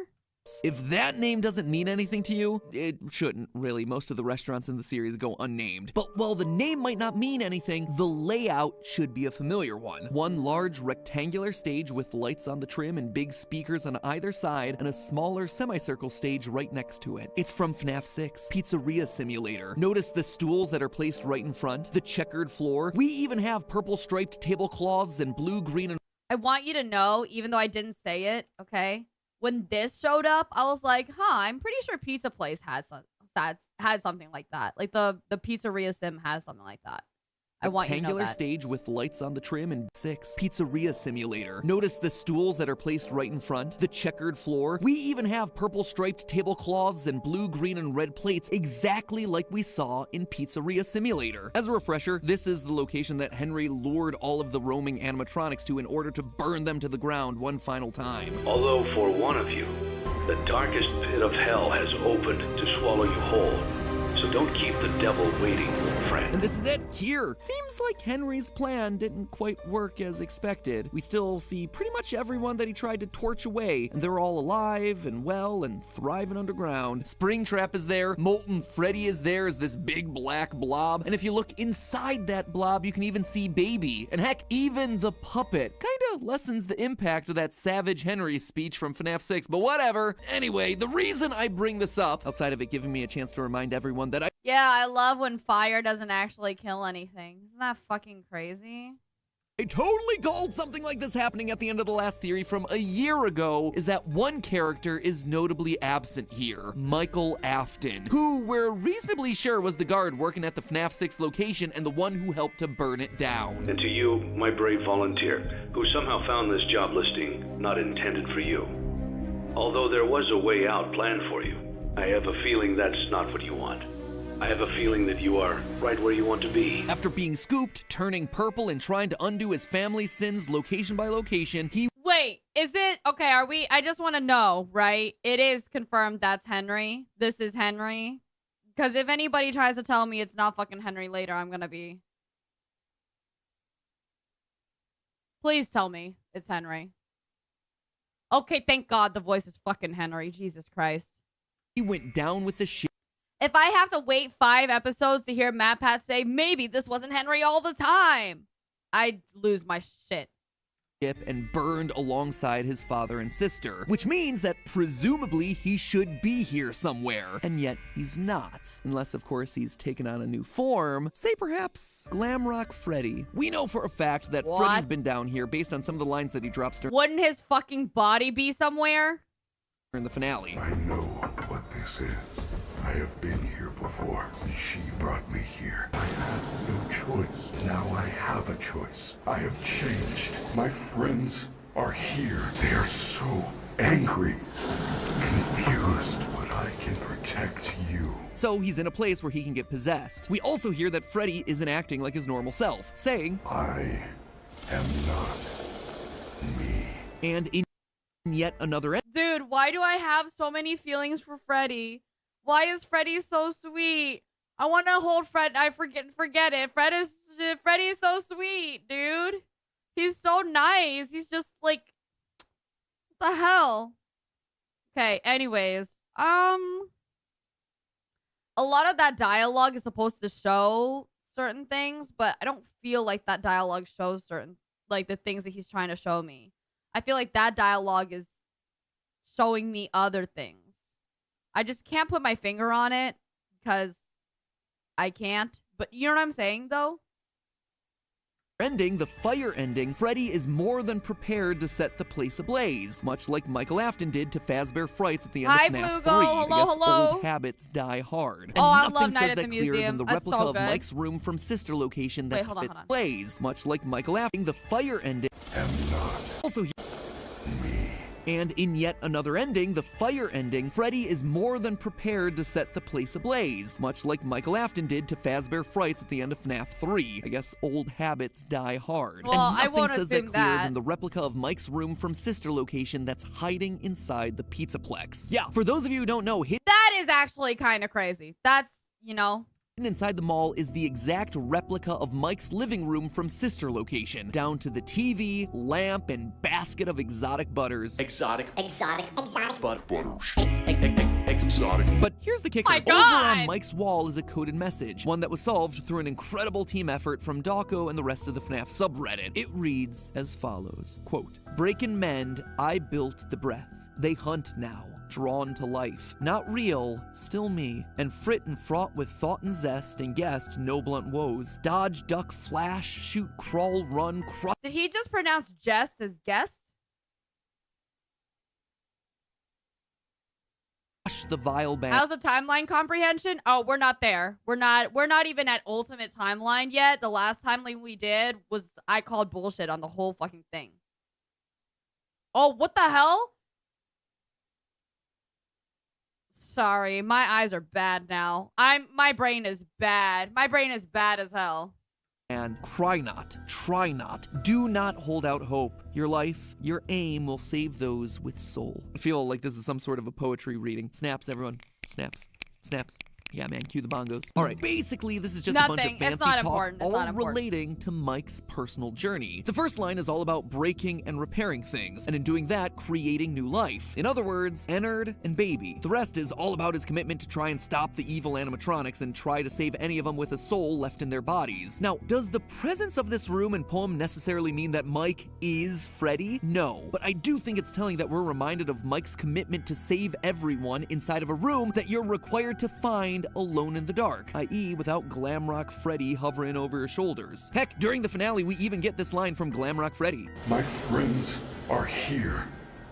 They are so angry, confused. He's talking about I don't really feel like Mike is friends with the old, like, animatronics, though. You know what I mean? Molten Freddy. The spirits Like, these spirits, I don't feel like they're friends. Like, if anything, he's just saving them. I don't feel like he would consider them friends. Yo, what's up, Phantasma? Trapped inside of the blob. It's very possible that those were indeed his friends captured and killed back in the day. Maybe William himself struck back against the kids that had bullied his youngest son, and now some of their spirits are trapped below the surface as part of the blob in this abandoned restaurant. Or maybe that's why Gregory is so brutal to all of these animatronics at the end of each boss battle. They killed him back in 1983, and now it's his turn to show the bullies no mercy by launching a go-kart at their face and ripping out their eyeballs. Yeah, and meanwhile, rip out Freddy their is sad because eyeballs. they are quite literally his friends from when they were alive. But to me, honestly, the biggest connection points between Mike and Glamrock Freddy are thematic. They're narrative. Mike has been moving to location after location to try and undo his father's horrible work. This would just be a continuation of that story, as both Aftons return post-fire. And more importantly, it also completes the arc of the crying child and his older brother. Since accidentally killing his brother in FNAF 4, Michael's been trying to make amends. This would be quite literally their grand reunion. An older brother finally able to protect and defend his younger sibling in a way that he failed to earlier in their lives. This is also why Freddy's programming would glitch out after he encounters Gregory in the opening cutscene. The soul of Mike, buried deep in Freddy's code, comes through upon sensing his brother again. It Yeah, but I don't think it would come up as a threat, though, because this one came up as a threat. hotwires the system so that Michael Afton, in the body of Freddy, can defend his kid brother. And the Afton story doesn't stop there either. In part of the pizza plex, And then where does Gregory, like, how does Gregory end up inside of Freddy? we find a family dinner scene made up of decommissioned staff robots. A father, a mother that kind of looks like Ballora, a daughter with rosy cheeks and orange pigtails, a son, and one with its head missing. The child whose head was bitten off in Damn! All right, that one is definitely clear. 1983. This is very clearly the Afton family. There is no doubt about that. The story continues in this game. In fact, I expect that's why the Save Vanny ending here is so important. If you manage to find and complete all the Princess Quest arcade cabinets hidden throughout the Pizzaplex, you get an ending where we are able to save Vanny from the control of Glitch Trap. This is something that we predicted would be possible literally a year ago in a theory, but I bring this up not to pat myself on the back, but rather to call out the final moment of this ending, where we see Gregory, Freddy, and Vanny all sitting together on a hill. A hill that I should point out is oddly reminiscent of the FNAF 6 gravestone hill. It feels Understandable, meaningful, agreed. like all these characters have some sort of history. Why would Vanny be there otherwise? Unless this is meant to be the crying child, Michael, and maybe even Elizabeth, the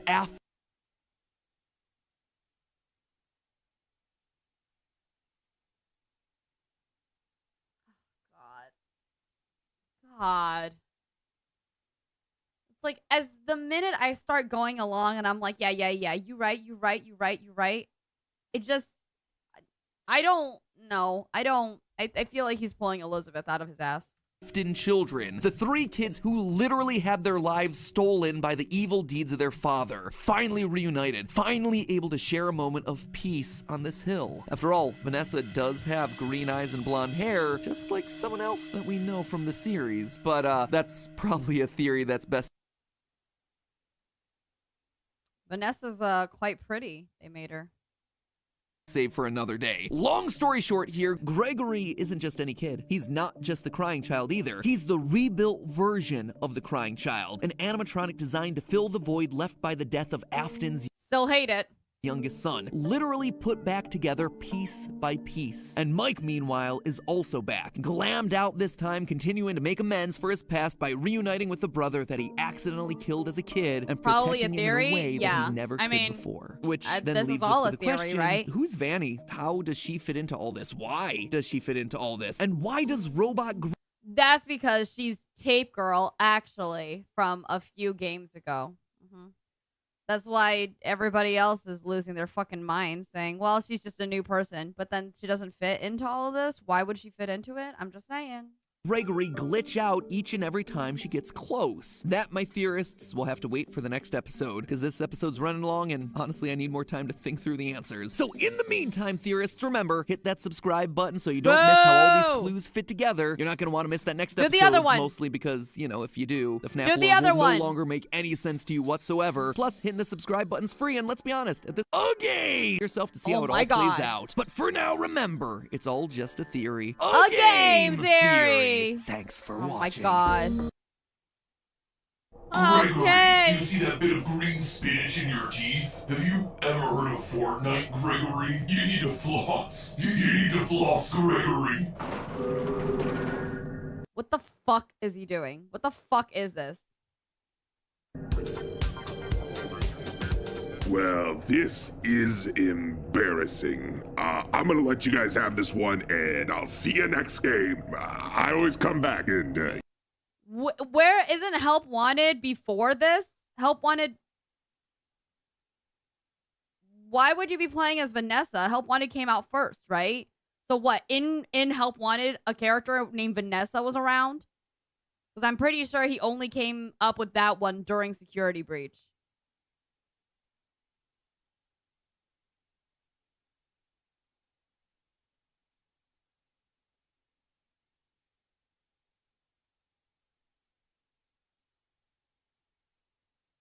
you know the bit. You are Vanessa, you get infected. Wait. In Help Wanted, you play as Vanessa. Glitch Trap invades you, so you can't be Tape Girl. I am Tape Girl and Vanessa. Tape Girl is Vanessa. Did we just... Tape Girl got infected. I got infected. How do you play as Vanessa? Don't you play as... You play as, like, another new person. Was it given a name of Vanessa? Because as far as I know, the first name of Vanessa only showed up during the virtual or the augmented reality game. But yeah, as far as I know, you're just a rando in Help Wanted. Lore has now become confusing. The lore has been confusing for a long fucking time now. Lore has become confusing since like FNAF 3. When? No, we did not, Superstar.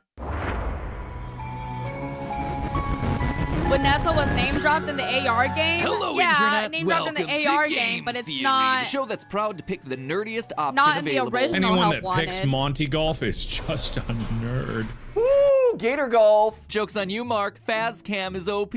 Plus, being a nerd allowed me to discover the secret daycare room and sister location room. So who's the nerd now?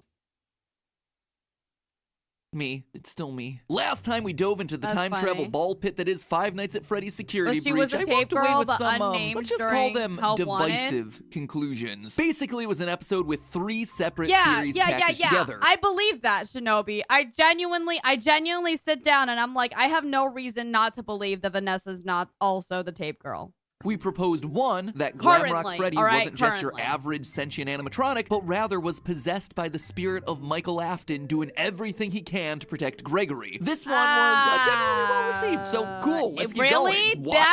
That was generally well received. I saw a lot of like the Michael callbacks, but I mean, I wouldn't automatically assume that Michael's spirit is casually in Glamrock Freddy. Why would Michael protect this random kid? Well, because 2, Gregory, whether literally or symbolically, is Michael's younger brother. Symbolical, FNAF 4's crying understandable. child. I started to lose people at this point, but it was really theory number 3 that threw us for a loop, because there's a good bit of evidence in both the game and in the history of the franchise to suggest that 3, Gregory is a robot, the crying child's consciousness literally transplanted into a robotic body sometime after he dies in the bite of 83. Oh, and there were a lot of strong opinions on that, with some people really liking the theory and others not so much. Suddenly I was flooded by people saying that I had rushed it out just to ride the trend, or that it was my dumbest theory ever, to which I say no. Deadpool is Ernest Hemingway is my dumbest theory ever. What? Deadpool is Ernest Hemingway? Did he actually have one like that?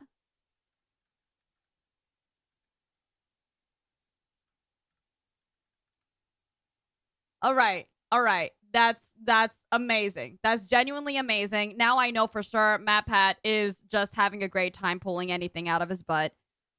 Great for him, actually. Closely followed by Wario That's being fucking 10 funny. feet tall. Anyway, the outcry was so huge that I ended up trending on Twitter because of it. You know, didn't get much better from there. Weird side note, later in the same week, I was trending again because a group of performers juggled to the song Megalovania during an event for none other than the Pope. It only took 5 years, my friends, but it looks like that Steam code I gave him for Undertale finally paid off. They called me a madman. Anyway, like I said, a lot of That's so heated funny. opinions on the last one. That's With Twitter actually basically boiling down this 18-minute long 4,000-word theory down to this single image. So, yeah, thanks for not including. I mean, to be fair, this image isn't even the hard part. Like, this is pretty, you know, like, it's good. It's good. I think this image was like, yeah, I fucking see it, sure. The robot part should have been the part where everybody was actually angry.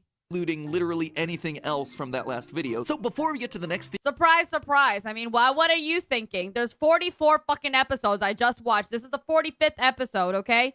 I've already haven't watched any of your partner videos. Everybody already knows what the fuck you're talking about. All right? Shut the fuck up and get with it. Nobody else wants to make sure everybody gets your thing. This is what you decided to put as your visual. theory all about Vanessa, let me just address some of the biggest counterpoints I saw to the previous from theory. Face value, the theory of face value for me. Oh, the theory at face value for me means that somehow symbolically, for me, I choose symbolically, right? Gregory is Michael. I choose it symbolically. Absolutely.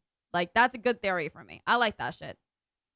The whole, the whole, like, robot thing, it's very, okay, we see a lot in the books that say children turn to robots, robots turn to children, blah, blah, blah, blah. Have fun. I don't feel, like, I feel the understanding of why haters hate it so much that he only sat down. He sat down a lot with the books. And I understand that the books serve a purpose, that they are a reason, and they do help explain a lot of things. But I just don't, as somebody who believes in reincarnation, it was the easiest for me to go, that's reincarnation. Like, it's just, it symbolically is there, right?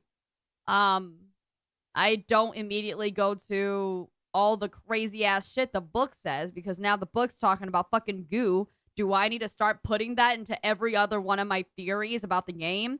No.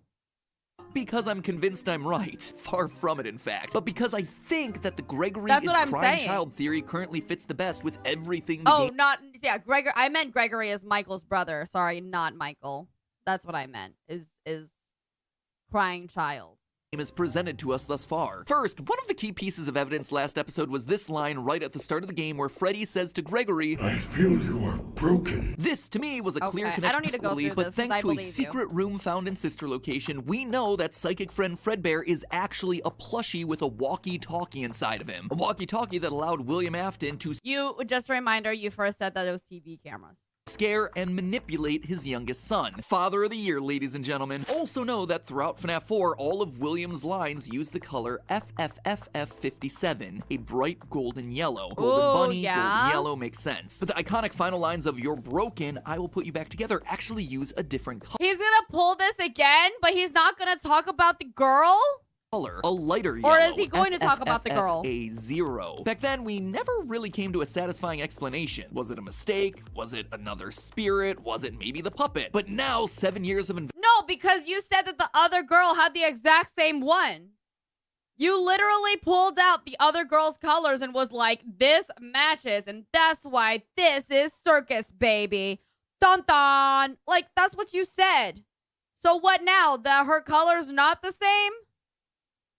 investigation later, we know for sure someone else is indeed talking here. Someone who, in Sister Location, is mistaken for his dad. Someone who turns purple, just like his dad. Someone who can't die, like his dad. And someone who had the lines immediately prior apologizing to his kid brother, but when that didn't get through, decided to try comforting him through the voice of his best friend. It's Michael Afton, represented by a lighter color of yellow, a color that symbolically connects him back to his father. In short, we have Michael Afton in FNAF 4 saying the line, That doesn't sound... And you're Okay, broken whatever. to his brother through the voice of a Fredbear plush. And here in Security Breach, if we're right about all this, we once again have him saying the same line. You're broken to his brother through the voice of another Freddy, this time Glamrock Freddy. I personally think it's a really cool narrative connection between all these games. But a lot of people were quick to point out that there's dialogue in the game files that was cut from the final release, where We'll get there when we get there. We're literally already moving on from the color theory right the fuck now. What do you mean we'll get there? Freddy says that Gregory is bleeding. Specifically, he says, Your arm is cut badly. And I am detecting blood. You are injured. This, for many people, disproved that Gregory's an animatronic. Wait. There's dialogue in the game files that was cut from the final release. Gregory's an animatronic, and I actually have two things to say about that. First, when I've used cut lines of dialogue in the past, the internet has in no uncertain terms told me that I can't. But now apparently it's okay. Kinda inconsistent there, guys, and honestly I think cutting it, regardless of the reason, shows that it didn't fit the final creative intent of the game. But Matt, literally you go through the fucking, I mean, I just don't like when he like is trying to fight back, but he does all these things though, right? It's like, anyway, if that's if the unused cut files, I can understand the idea of, well, before I used unused game files, people were angry, but now people aren't angry. I'm like, okay, yeah, I kind of get that. But then this idea of, okay, well, obviously that means it doesn't fit in to what is supposed to be conveyed. Well, then you have to accept every other single one of your theories where you use an uncut game file or an unused game file. You know what I mean? Is the way that it is. Like, accept every other thing that you've ever said to be wrong, right? And there we go. Gregory, do you see that small vent on the floor? Have you ever heard of Among Us, Gregory? You need to vent. I know it will be hard for you to be sus, but I know you can do it, Gregory. I will just say we were both in security watching the cameras. Oh my God. It is partly true. Well, now, GGS easy. That's kind of funny. That's genuinely funny. This is the actual voice. Yeah, I assumed so because it's Kellen Goff and it says Comic-Con London.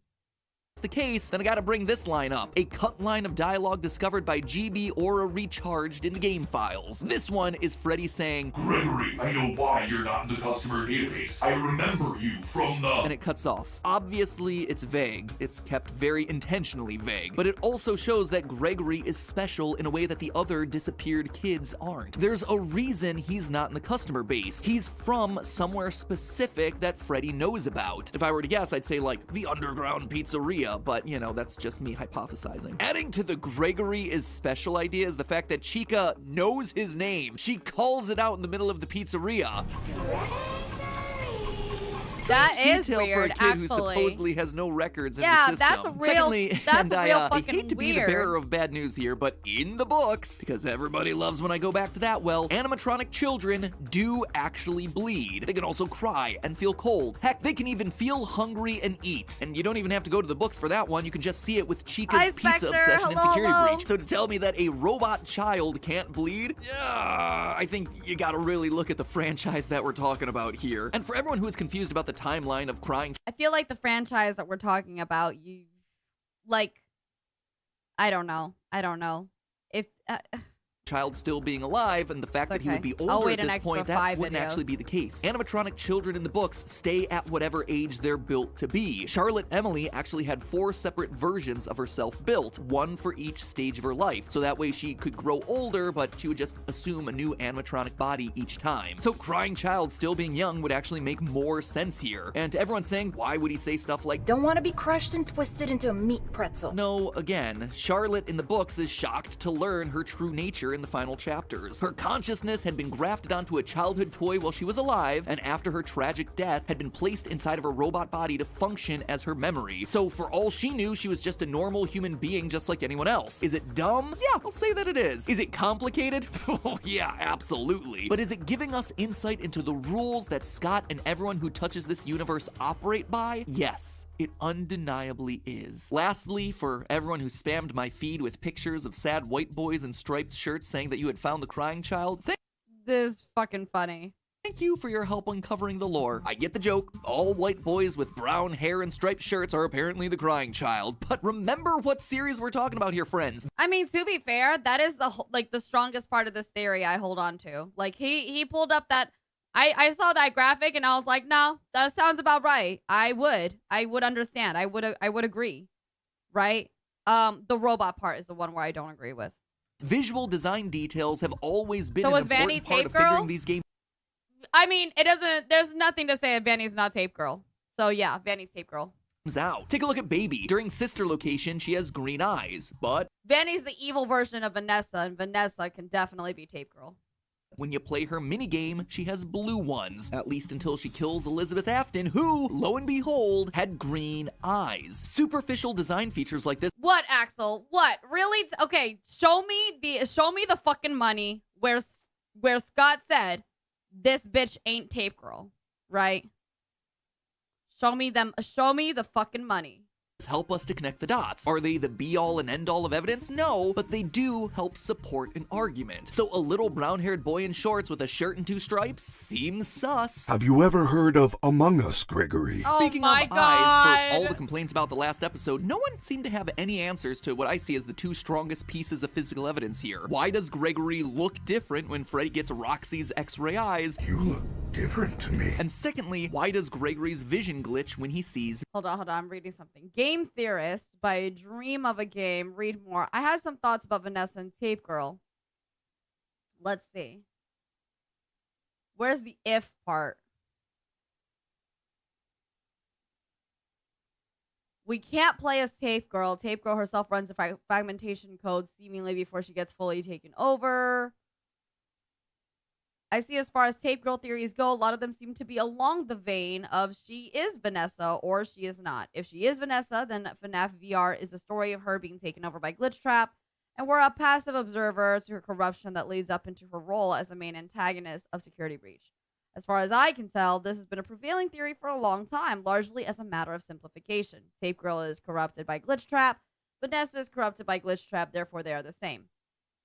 However, I think there are also pretty glaring holes in this theory, the most obvious being that Glitchtrap seemingly didn't escape through Tape Girl. Obviously, he had influence, but whatever it was that was his main goal didn't seem to be accomplished because of Tape Girl's efforts. I mean, as far as I know, at the end of it, Tape Girl ended up switching ideas, right? Switching ideas and ended up saying to them, like, yeah, go bring the tapes over and put them together. No? This is why we have to collect the tapes, and we have to be the one to reverse the effects of Tape Girl's fragmentation algorithm. Understandable. I can accept that. Of course, there's an argument that can be made that Glitchtrap did escape, and that the existence of the Tape Girl tapes were just to replicate that process. But that still makes it so that multiple people end up being taken over by Glitchtrap, considering all the endings being that of the player being taken over. I can still believe that Glitchtrap can take other multiple people and their forms, but I still am sitting, I'm still sitting on this idea. But that still makes it so that multiple people end up being taken over. Yeah. I personally think that the idea of Glitchtrap influencing multiple people is pretty undeniable, right? Definitely undeniable. We obviously see Jeremy and Tape Girl being affected by Glitchtrap, and whether the player is Vanessa or if the player isn't anyone important at all, we clearly also end up being taken over. I don't think there's any way to dodge the bullet of Glitchtrap has influenced multiple people, even if Vanessa seems to be our main culprit. Yes, I see. The way I see it, if Tape Girl is Vanessa, then FNAF VR is a demonstration. We hear about Jeremy being affected, Tape Girl gets taken over, and proceeds to become Vanny, and we're just another in the list of hapless developers that are taken under Glitchtrap's control. We, the player, don't have any specific meaning. Okay. If Tape Girl isn't Vanessa, though, but is someone else that gets corrupted first before Glitch Trap actually escapes through Vanessa, then the multiple corruptions that exist as a concept in VR remains.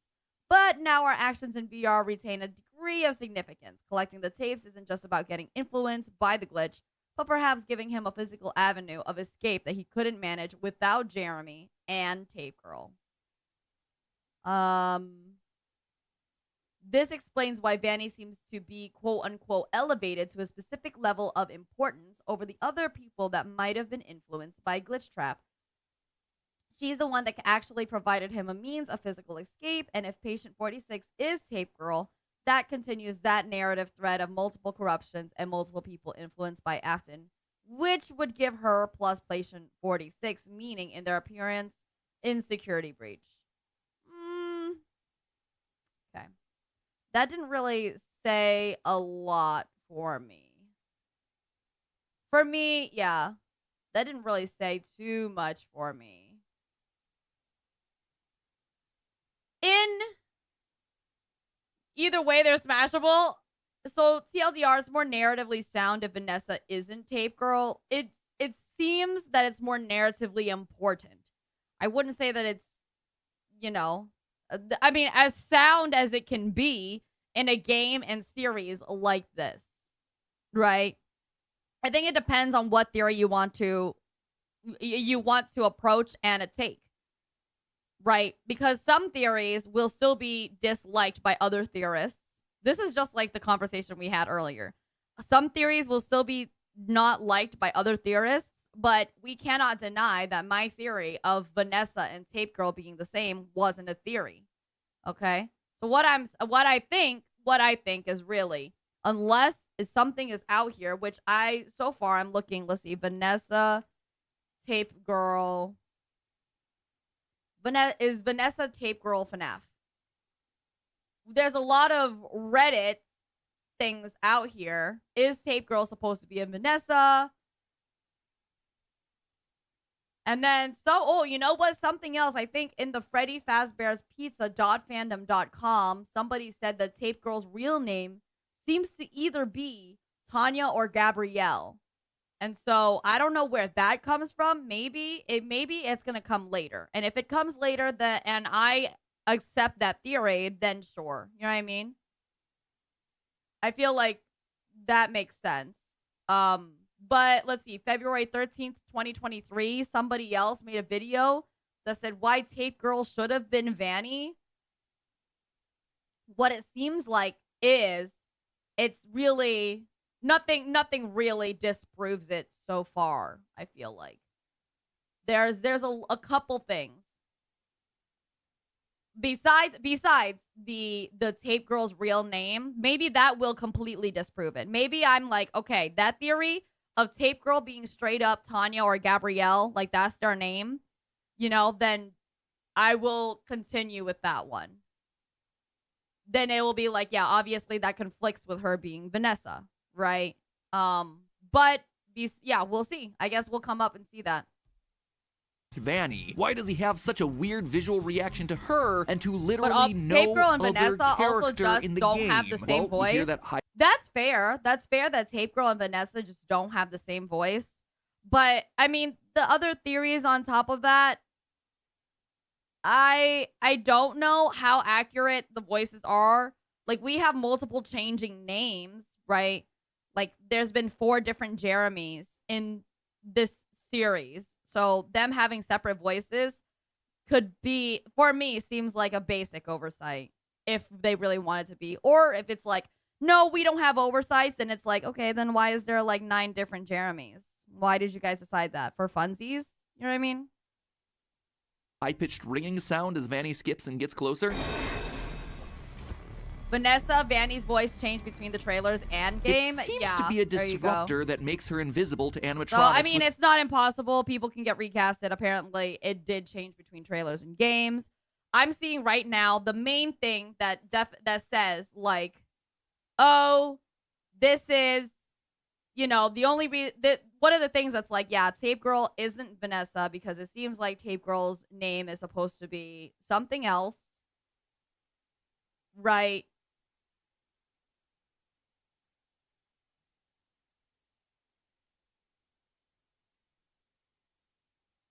Yeah, if somebody is saying that stuff, then I'm like, all right, understandable. I can backtrack my theory.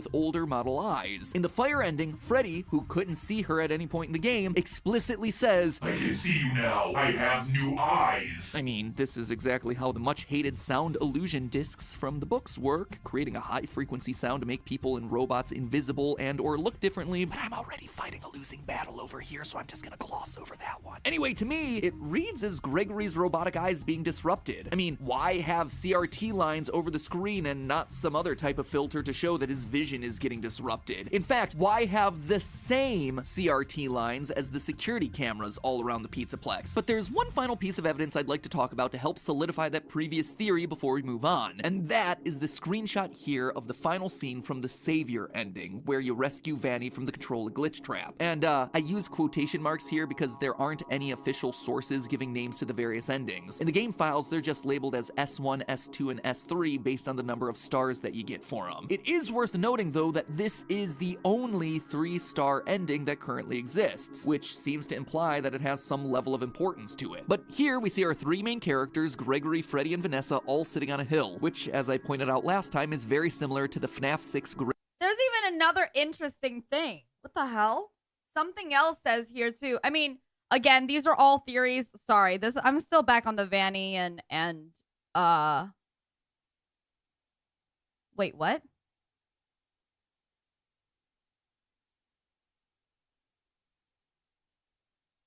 Never mind. Gravestone Hill. But that's not what's important here. What I want to point out is the ice cream. Gregory is holding a golden Freddy-shaped ice cream with part of its head bitten off. If Gregory is not meant to parallel back to the crying child in any way, shape, or form, then this detail is just mean and irresponsible. This ice cream is the crying child's story coming full circle. He was terrified of animatronics and ended up being bitten by the golden Freddy spring suit, but now he's the one sitting on a hill taking a big old bite out of Golden Freddy. That is not me reading too much into this. That is me lightly interpreting a very clear image that was put directly into this game by the designers. It is barely even subtle. And despite him wearing a blue shirt in most of the endings, here his shirt... Ah, okay. I found it. Okay, here it is. I went on to one of the FNAF theories subreddits. It says, Vanny is the tape girl. I scrolled down. Somebody said they confirmed that Vanny is who you play as in the other one, in Help Wanted. And so people were like, they did? When? And then it says with the therapy CDs, Insecurity Breach. So what it seems like is Insecurity Breach, we do play, like, well, we get to find out these therapy CDs, which I know that he mentioned last time, right? And in that, I suppose that's where we get to find out that we were playing as Vanny the entire time in Help Wanted. Is colored. So we did it. We were able to disprove the theory. Bless. Oh, God. It took a million years. Jesus. Purple, just like his father's signature color. I'm still surprised that he didn't mention anything about that he didn't, like, consider that Vanny was Tape Girl at all. He didn't, like, mention, of all the things that he's mentioned, and, like, the 9 fucking episodes of books, how did you not even, like, I looked up the theory. It seems like a lot of people believe in the theory that Vanny and the Tape Girl are the same, but he didn't even at least glance over it, which is interesting.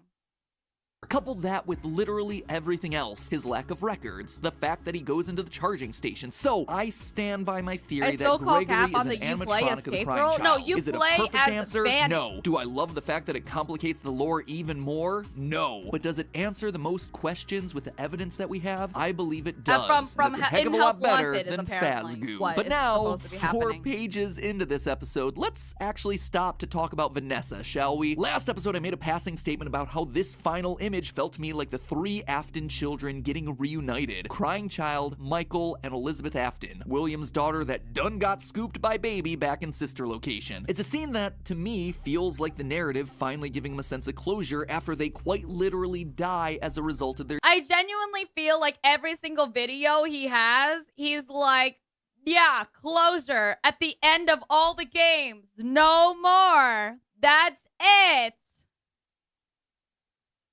At the end of the fucking games.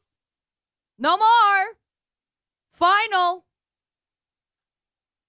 their dad's evil deeds. Last time I briefly made mention of Vanessa's blonde hair and green eyes, which is the same as Elizabeth. And here, in this ending, we actually see two scenes of her wearing the signature Afton purple. Even the ice cream cone, as opposed to something like Gregory's novelty pop, is a I know, potential callback Universe. to We her kind of death, mentioned where that. Baby delivered an ice cream I know cone everybody's to her looking through it right now. She did the scoop. And when you look at the connections between these two characters, it's more than just a couple of visual similarities. The biggest secret in Security Breach right now is a series of 16 retro CDs, invisible collectibles that only Freddy can see, hidden in every obscure corner of the game's map. Then, to play these things, you actually need to have also found the secret sister location room that we talked about last time. Now, these CDs are, FNAF's they're version problematic. of closure They is open the up a same whole— as the revolving doors. That's so funny, Red. It's true. It's true. That's very interesting. This is so cool, right? I want you to know, PlayStation, okay? PS, the play, is that what PS stands for? PlayStation? Is that what it is? Flugel, good night, rest well. Mwah. The PS conference specifically, cut that out, okay? The PS conference specifically spoke to me and was like, hey, by the way, we're coming out with a new fucking FNAF thing, all right? So start your FNAF day to this day, okay? Do that. We're coming out with a bunch of FNAF things. So while we're focusing on all this, you guys, all your community could be rolling around doing all this. The PS conference, okay? The teaser trailer, all that, and Lily Bell doing FNAF lore.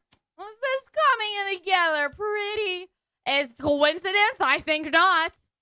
Whole separate can of worms. They're recordings of therapy sessions following two separate individuals, patient 46 and patient 71. The exact identity of patient 46 is a theory for next time that will absolutely launch us into yet another flame war, but early in patient 71's tapes, we learned that it's actually Vanessa speaking. Hello, Vanessa. How are you feeling today? These are recordings from therapy sessions that Vanessa had while she was at the job for the FNAF AR game's special delivery. She mentions speaking to a man named Lewis on several occasions, and we discover that she's also buying fake fur, both of which are things that we see in emails from FNAF AR. By the last of Vanessa's recordings, she's leaving that job for a new job somewhere else, most likely the job of security guard here in Security Breach. I'm needed somewhere else now.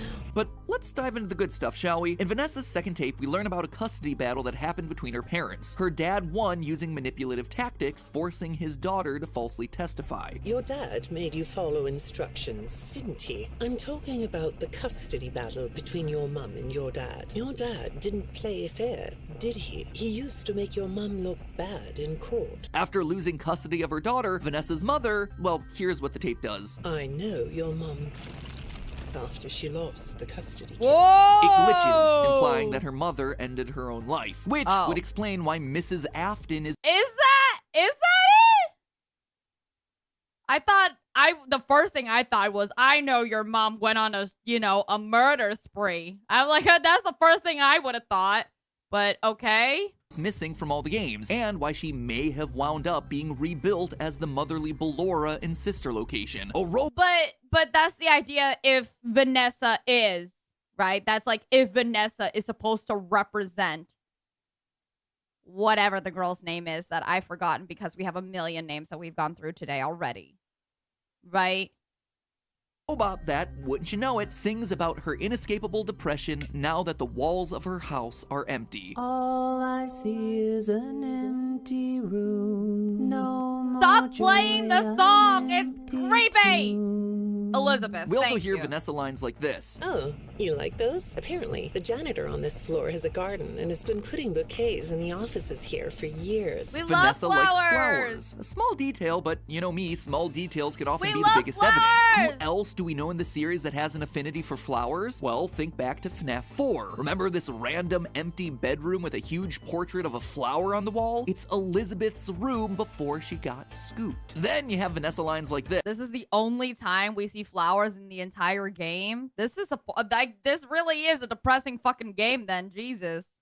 Yes. Lots of people know more than I do. Sometimes I need to listen. Now, this might be a stretch, but I believe it's referring to when Elizabeth got scooped by Baby. Her dad had repeatedly could and be a stretch. explicitly warned Sure. her not to go near Baby, Lily but loves she flowers. didn't listen. I love And in doing so, flowers. she ended up getting herself trapped inside the animatronic. Don't tell Daddy that I'm here. I will. Just a reminder, if you ever get me flowers, to anybody else out there, if you ever get me flowers, you have to cut and put them in a vase for me. You have to cut the stems off and put them in a fucking vase for me, okay? Don't just give me the bouquet of flowers, all right? You gotta do it. You gotta do it. That's just giving me work, otherwise. And then if you leave it overnight, I will cry. I wanted to watch a show too. I don't know why he would. Were there flowers in the hospital bed? I think there were. Vanessa I'm pretty also sure there says were, in her tapes Antonio. that she doesn't Flower like dark puffy. basements. I have a craft space in my basement. Maybe Thank I could you, come up with I'm- something you could learn. I'm Lilybell. It's true.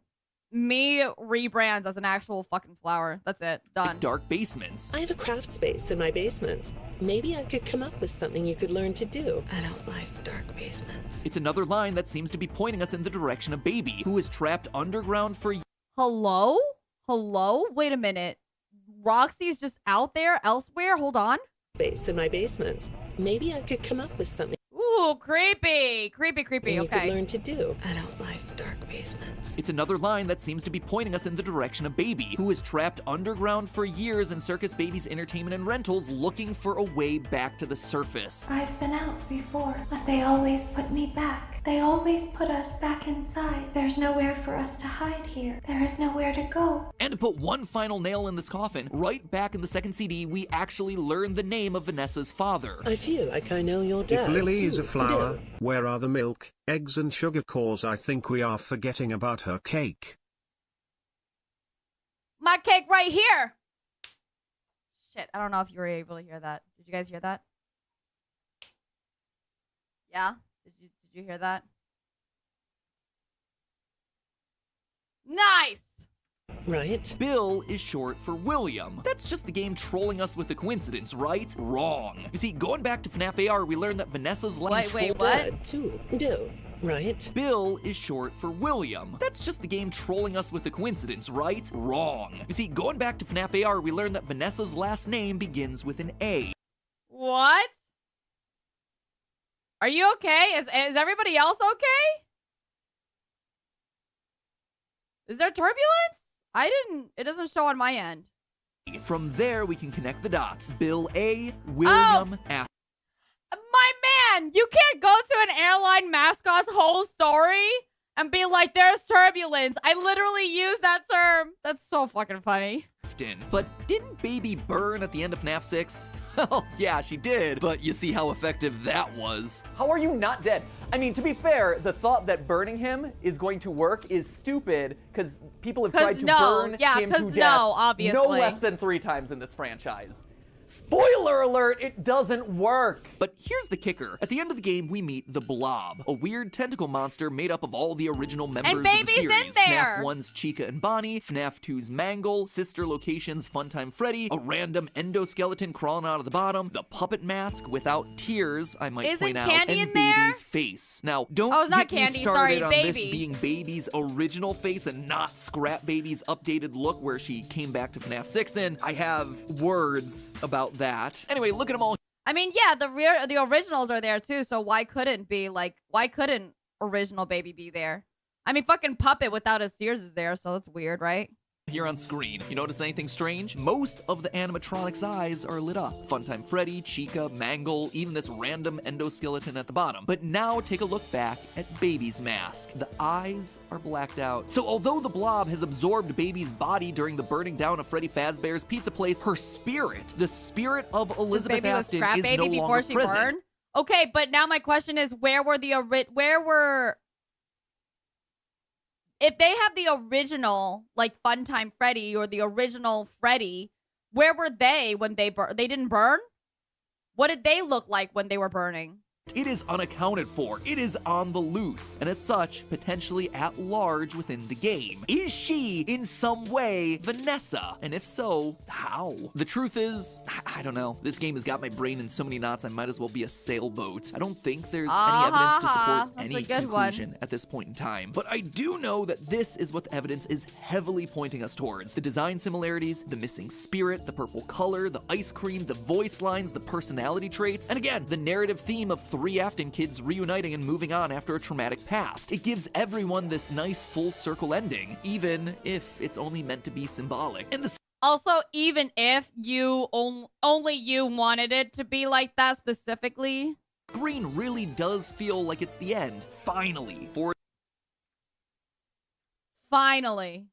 these 3 characters. Finally, for these 3 characters, it's the end, finally. Gives everyone this nice full circle ending, even if it's only meant to be symbolic. And the screen really does feel like it's the end, finally, for these 3 characters. The end, finally, for these 3 characters. Maybe next time we'll finally see some new faces. So enough about them, we're moving past those 3. There's still other mysteries that we have to solve here. What happened to Glamrock Bonnie? Who is Patient 46 and why are they here? What's the deal with that room full of post-it notes? Yeah, you forgot about that one, didn't you? It's important. And did you happen to notice the other missing animatronic from this game? Because I certainly did, and I think they might be hiding in plain sight. So next time we get to cover some mysteries that don't require us talking about dead characters getting rebuilt into robots. Scratch that. We're talking about William Afton. That's kind of unavoidable at this point. Oh, this franchise is so ridiculous. Anyway, next time we're gonna sweep up a few other mysteries as we try to make more sense out of the game that quite literally threw everything against the wall to see what would stick. Speaking of things sticking on walls, why don't you spice up your decor with some 80s-tastic magnetic posters that stick on your walls with today's sponsor, Displate. Who needs a time? Oh, I thought they had one specifically. Okay, alrighty. You guys, I do thank you so much for following with me through the FNAF lore. We did it. We got to the 40s, okay? It's 40. We're currently on 45. We have until 57, all right? And then I think we just, what is this? This is the new one? Oh, we've got some new, what is this? Hold on.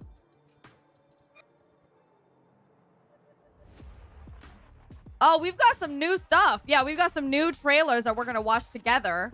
Okay. Which was rougher, FNAF lore or Christian? Christian, for sure. Christian, for sure.